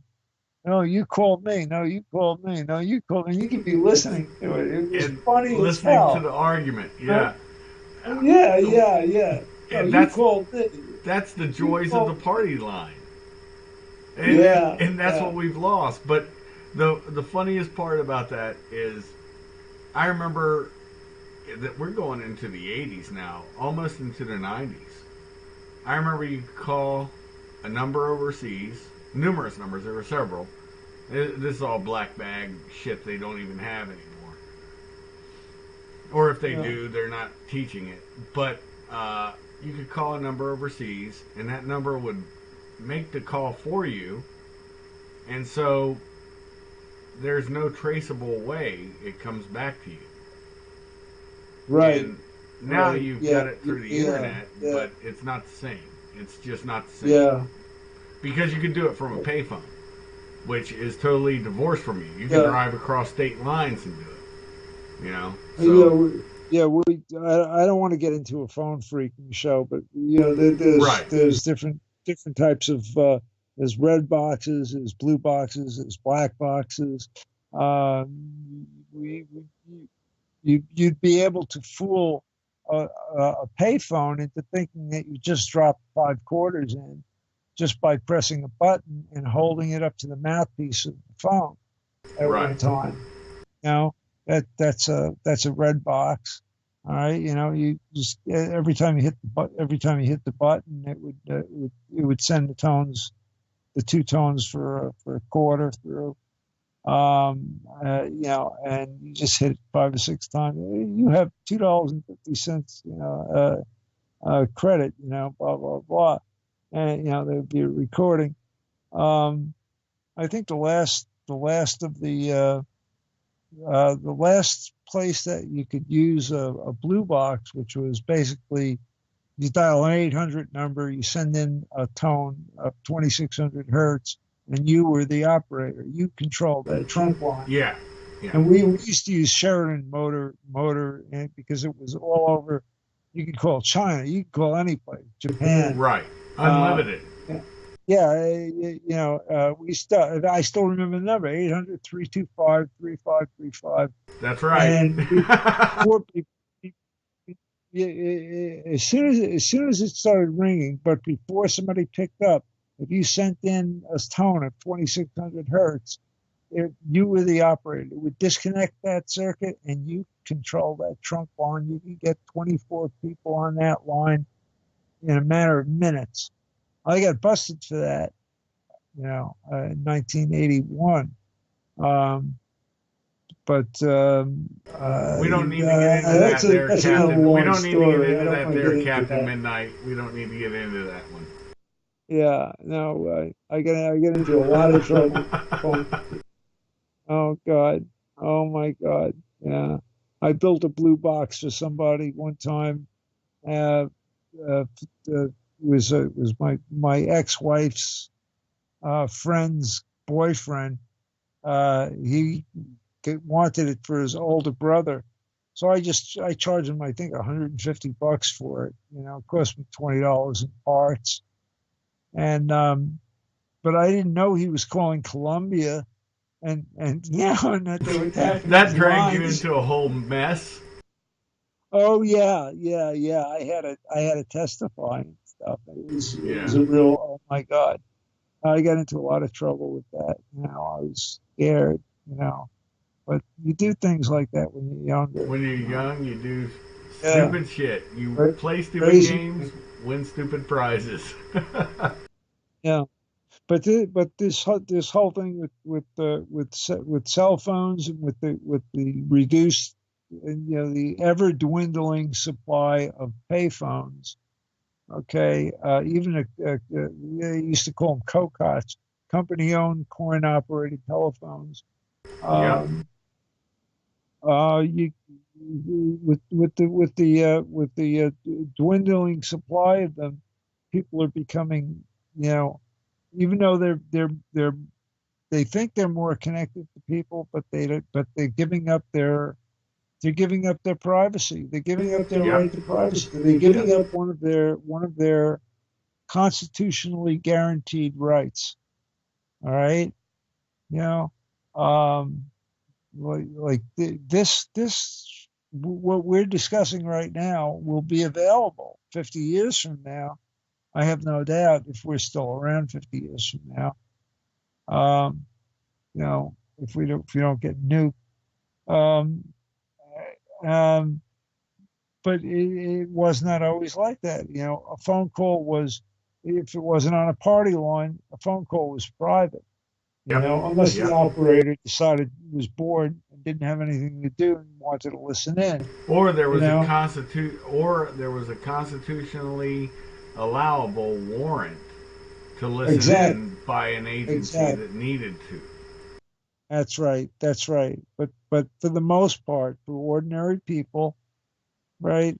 Ordinary everyday people, whether you were calling from a payphone or from your home phone, okay, you were pretty much assured that your right to privacy was being protected, and people are so willing to give that up for the convenience of a cell phone. All right, I think there's more damage being done by in that respect uh, than there ever could possibly be with 5G or anything that comes down the road with And 5G. I agree with you wholeheartedly. I'm going to be honest with you, man. Look, you and I both live in the internet thing. We both understand it at a level that others don't. We both knew that, Facebook, uh, even this channel that I have here, it's all monitored, it's all Yeah, metadata. yeah, But we bought the ticket, took the ride knowingly and willingly. The real exactly. the real Yeah, thing yeah. is Yeah. most people don't, and they think they can say whatever. Buy And the ticket, take the ride. yeah, take the ride, Yeah, be yeah. honest, I get mean, your you voice out. download any application, you download an application, read the stuff, read everything that they have access that they may or may not have access to. They say that they have access to your location, to the files on your phone, to photographs, to everything. They have every time you download a different application, that application, whether you're using it or not, has access to every bit of information that ever went through your phone. Indeed. Okay, yeah, on cell phones. All right, that's more of a problem than any health concerns with 5G. All And it's right. time and date stamped. Remember, I've said this numerous Oh, it's times on my show. You, I don't know how many shows you've listened to, brother, but I'm sure a lot because we're like that. I listen to all the yeah, stuff you're yeah, on, yeah. but the point is everything, every photo, even from a digital photo camera, it's time and date stamped and the camera's serial number. You can't see it, but the metadata is there. So Oh if you yeah. think you're getting over, the only way you I can can get see over, it. the only way you can get over is to publish it later. And then, oh, that's where he was then. Okay. Um, there's nothing that you can hide. And so why Right, hide? right, Don't do shit. right. Don't do shit that'll get you in trouble. And right down to your position within less than 3 feet. oh yeah, oh yeah. Right down to your position. You know, I mean, they even know whether you're using it with a speaker or if you're holding it up to your ear. Yes, They they know do. they know they can tell which transponder you're on, or rather transponder. I'm sorry, that's for satellites. The proper terms. Um, uh, they can tell exactly how the call was routed. They can tell Okay. all. They can triangulate from the Yeah. three Yeah. towers that you bounce off of. Yeah. What normally happens is the call is placed through the through the tower that's sending and receiving the strongest signal. All right, and there's a handoff signal. It all happens in the background. Nobody notices it, especially when they're driving. You know, and that's another thing. It's a danger because people tend to text or talk on their phone while they're driving. Back in the '70s, once in a while we had CB radios. You'd pick up the CB radio, say hello to somebody. There was a speaker. You had a microphone in your hand, driving with one hand on the wheel. But now it's just absurd because everybody has it. Not just truck drivers, not just people that are into electronics or on the CB radio, for the hell of it, or for emergencies, you tune into Channel 9. It's absurd. The amount of privacy that we lost, definitely is it's going to become a problem, and people are going to want changes. They're going to want changes. They're not Yep. going to want, they're not going to, they're going to realize that this is going to come back to bite them, or they're going to get anecdotal information that people have been burned by scammers and spammers and phone companies. And Okay, even internet companies. resellers. They buy Yeah. blocks of time from Verizon or AT&T. You And know, advertisers they don't too. of course advertisers. Yeah, they want to know how long you spent on. Yeah, they can tell how long you spent on each phone call, who you were talking to, what you were talking about. You know, they can tell every time you click on an ad, that's logged.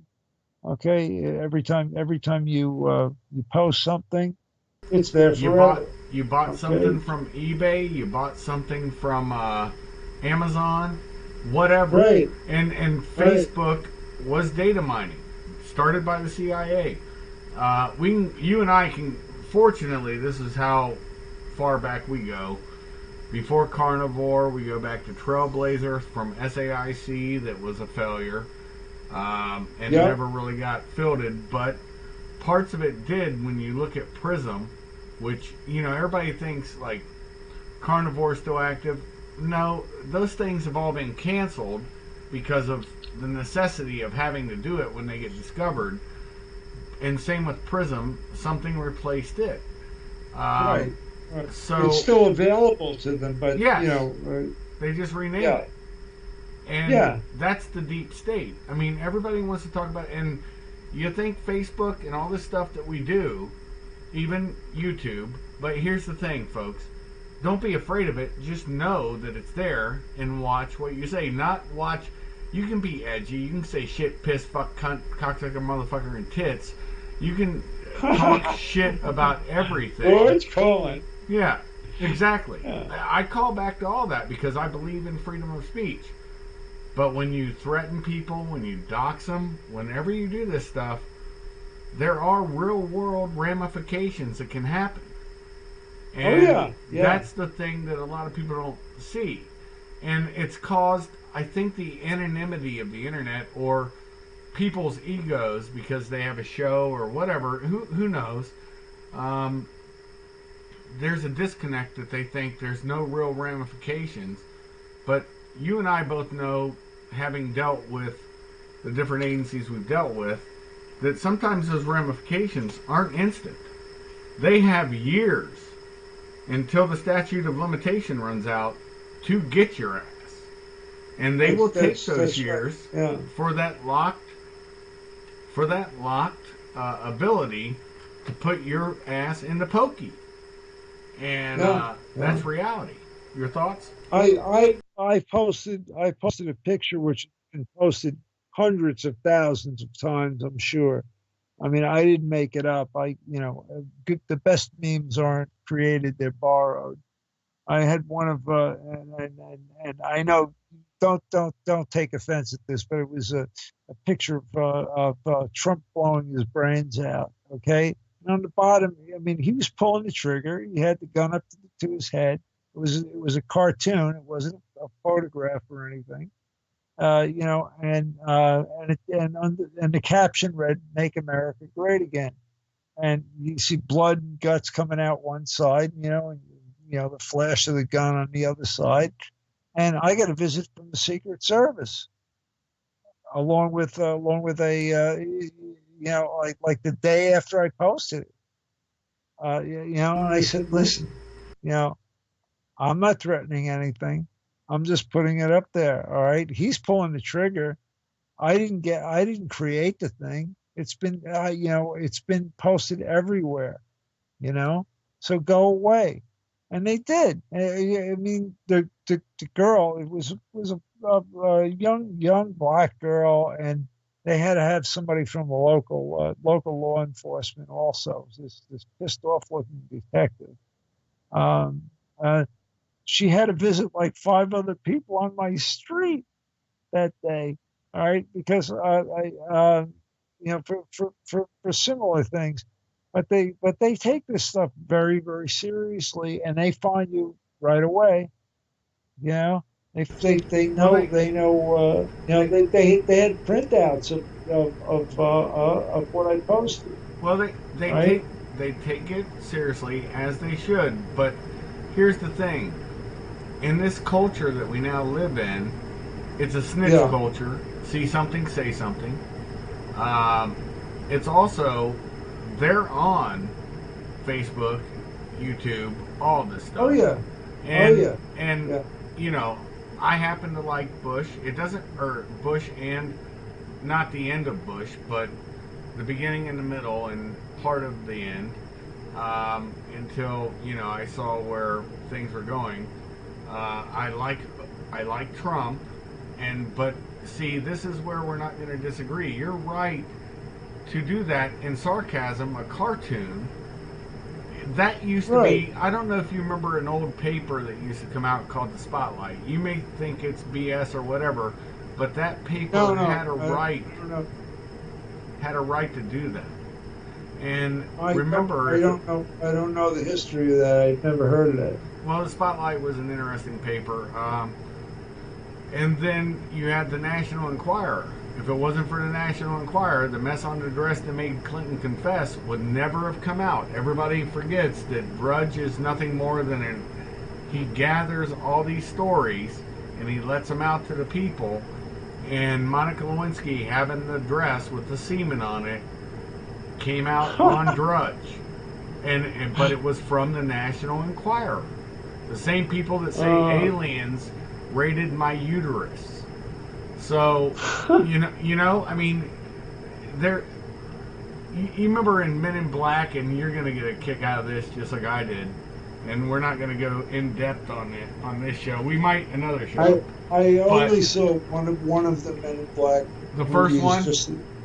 I'm not sure which one. I'm really not sure which one. I was barely paying attention to it. There's a part where Tommy Lee Jones pulls out a National Enquirer, and Will Smith looks at him like, what? And he's like, yeah, there's more truth in the National Enquirer than there is in most MSM. And it probably is. There is. Probably is. You know this. It is. Yeah. So this is the kind of chats that I have with everybody I know. These are our real chats. You get a brief glimpse into it, and today has been one of the best ones. I love talking to Joe E. Joe Emanon, no one.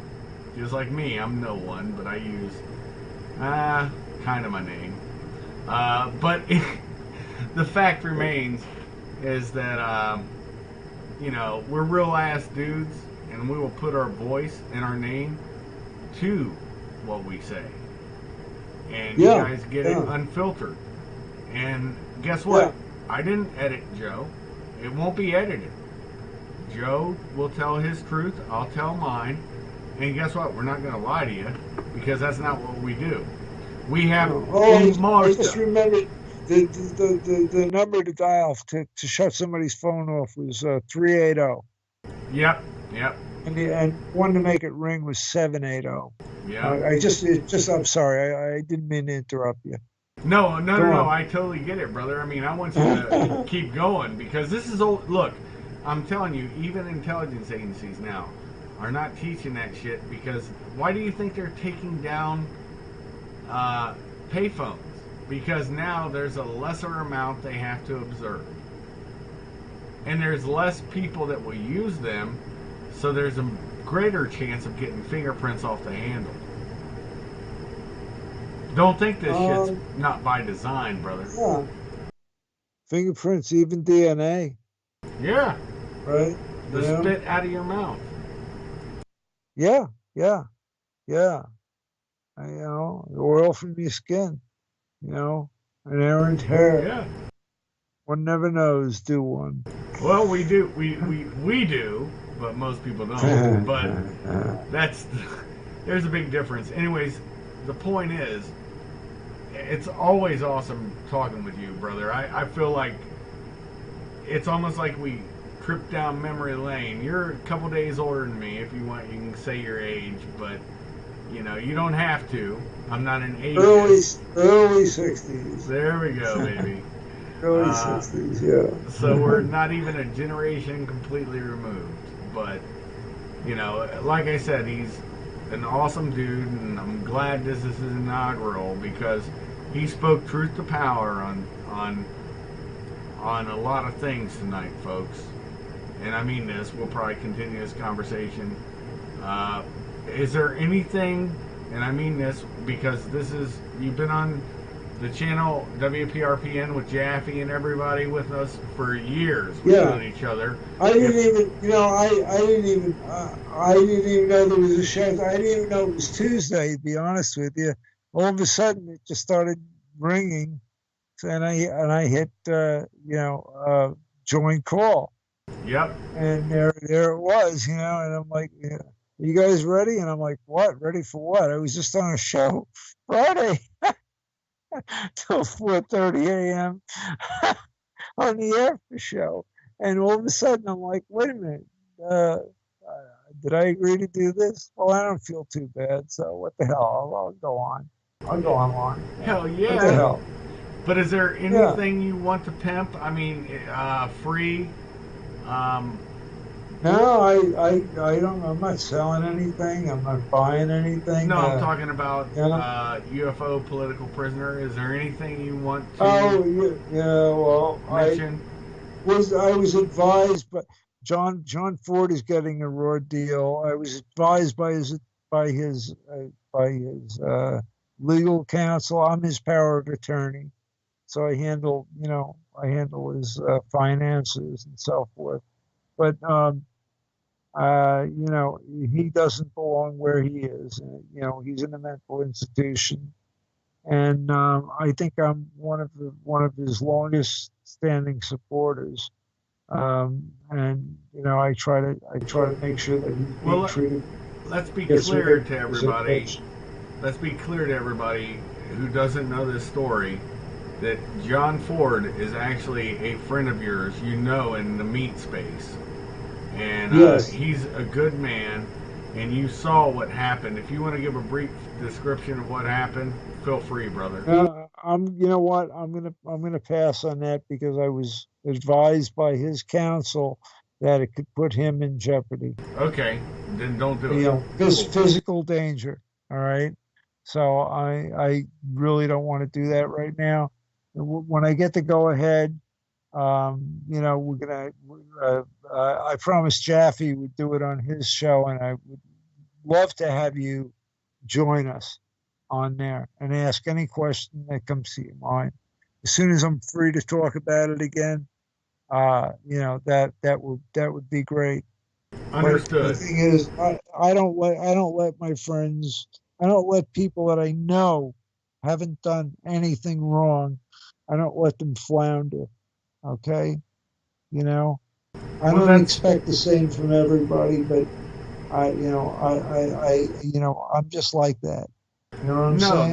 that's the sense of Italian emerta. That's the brotherhood. Silence. Yeah. You know, I, when I don't. there's I don't know. I don't have any members in my family. We're all from Sicily. All my grandparents are from Sicily and Sardinia. yeah, And and I don't know one person that belongs to organized crime. Not one. no, Not a I'm single saying one. I'm saying it's not organized crime. Umerta is Whatever. just a Sicilian word for silence and being able to keep a secret when it needs to be kept. But there is a time when secrets are no longer secrets. When people die, when things are declassified, I don't feel a sense Yeah. to keep that a secret anymore. And anything I sign during those times, guess what, baby?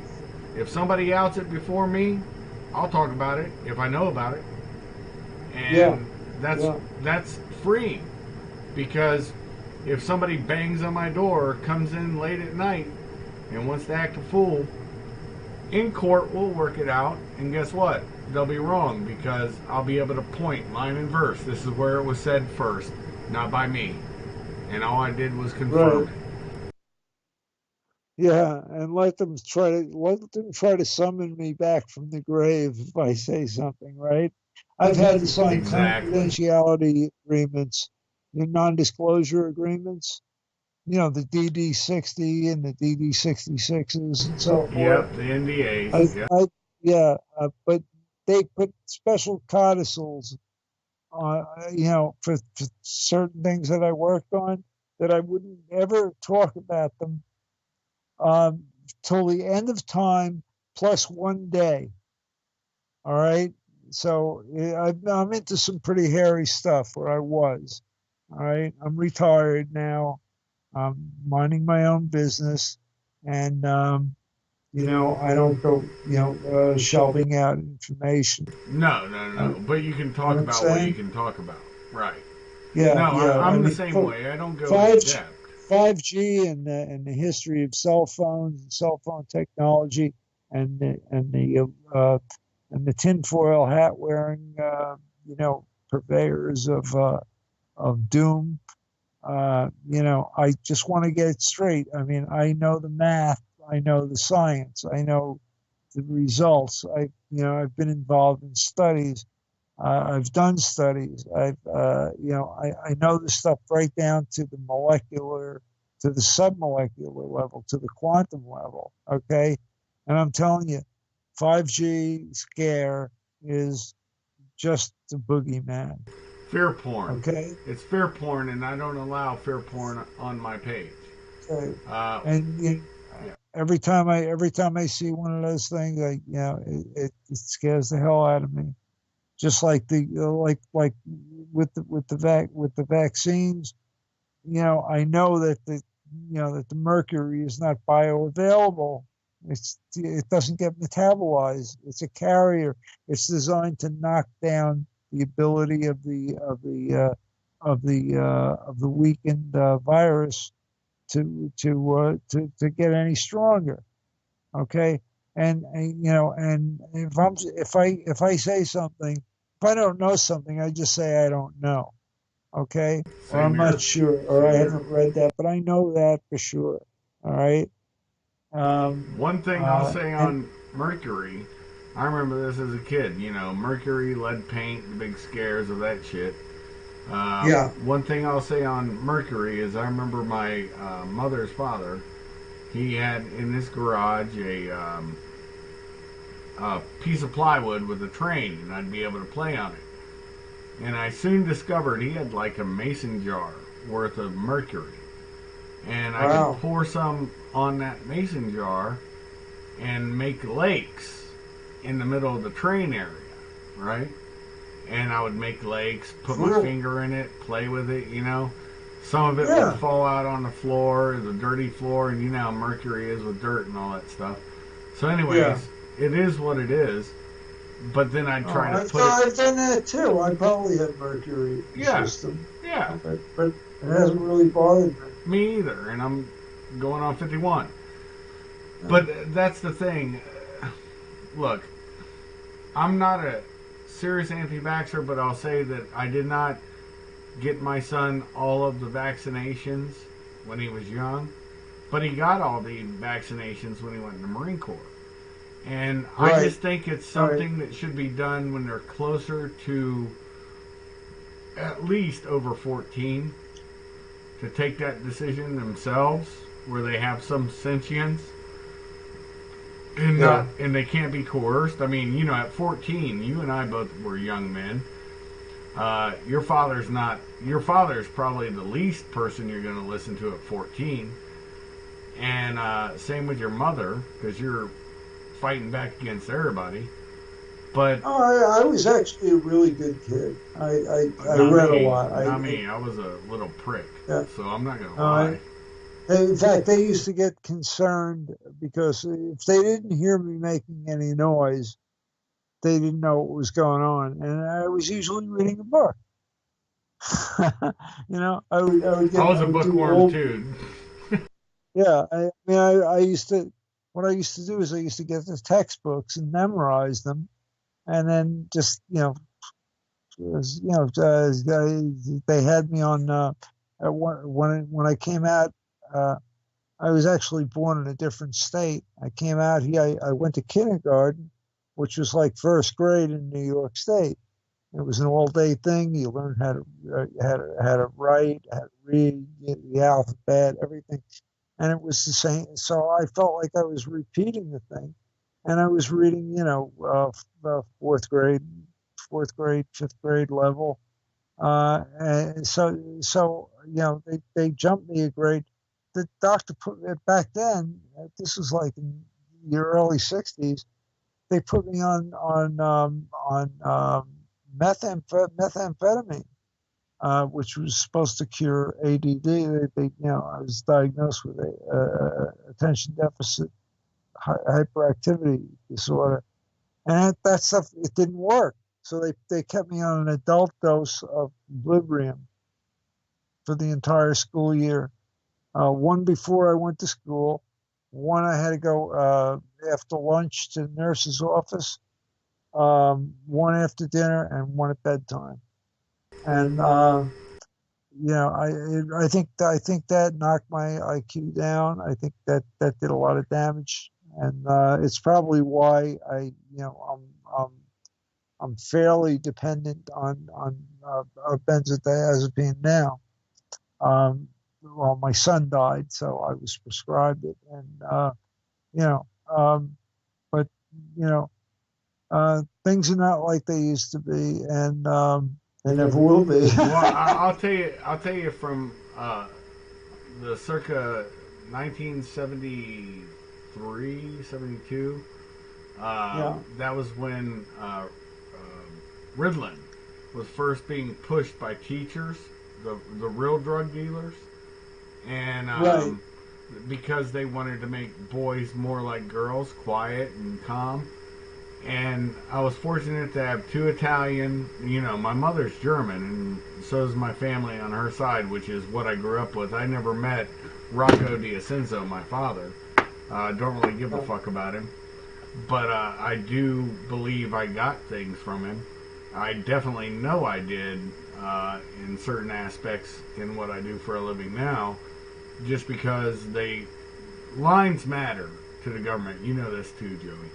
Oh yeah, But in the real deal of it, when you look at things,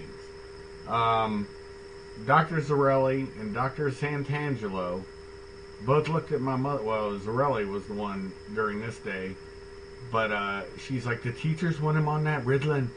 What's this about? And he looks at her and he says, there's nothing wrong with this boy, but he's a boy. And he goes, a swift kick in his ass and a smack in his face will stop him from doing anything. And back then they still had corporal punishment. And swats on the ass, all that shit, it taught me more. It just like in the military, and you know this too, Joey, and other agencies, pain is more instructive than any kind of lecturing or classes or death by PowerPoint. Whatever you want to say, pain is the best teacher. Put them in a stress position, put them into push-ups, make them do sit-ups, and guess what? You're going to get better results. And that's my 2 cents. Your thoughts? Yeah, I absolutely agree. I absolutely agree. It's it depends on the character of the person. If the person is is quiet, and I didn't want to do this schoolwork because I had already done that. So instead of I had some counselor or teacher or something. I don't remember the exact circumstances. Said, "Well, we'll skip him. We'll put him in a class next year. We'll put him in a class with the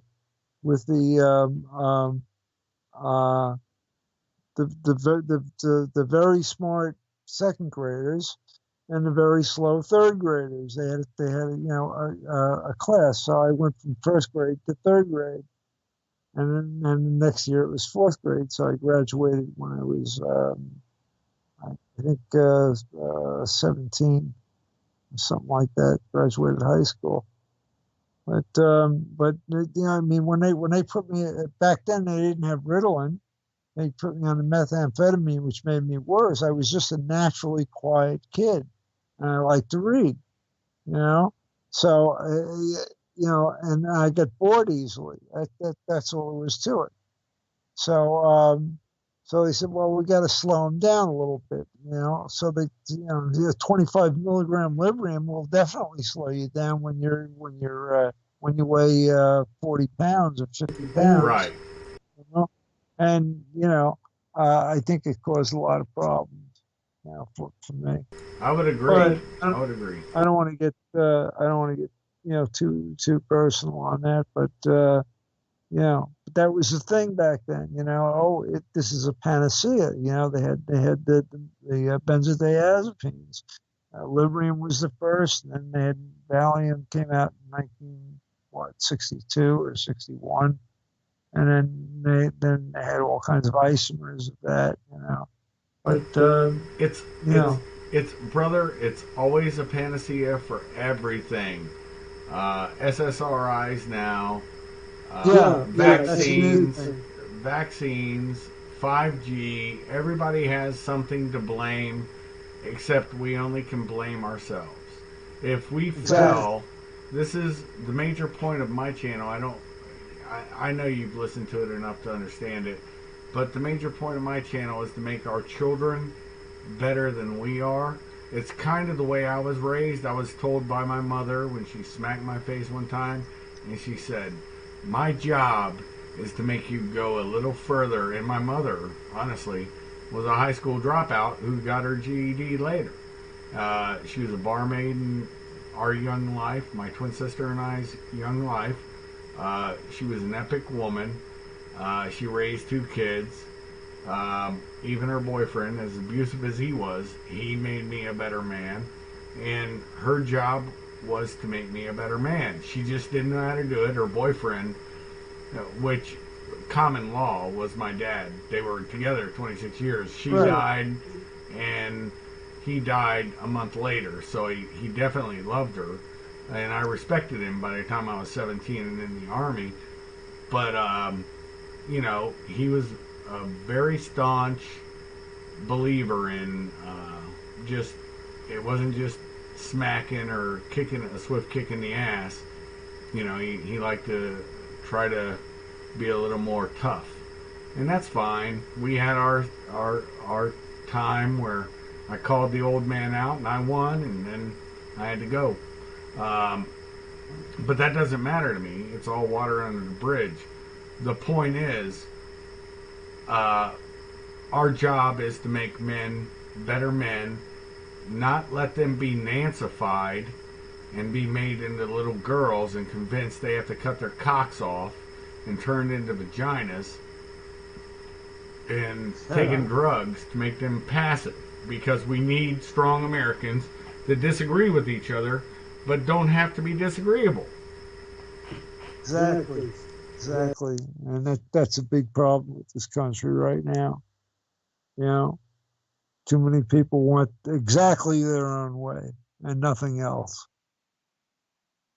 Exactly, Right? brother. And with that being said, I want to thank you, honestly, Joe. This is probably the best conversation I've had on my channel in quite a while. I mean, I've had epic conversations with Baz and all my brothers, Vinny from Brooklyn, all these people that are known people. But you coming on is even more epic because of the man I know you are, and all your struggles and everything you go through. But you're still an honest broker, and you tell the truth. And I honestly, I may disagree with things, but guess what? I've never shut you up, and I never will. If you have final That's for words, sure. you please say them. Yep.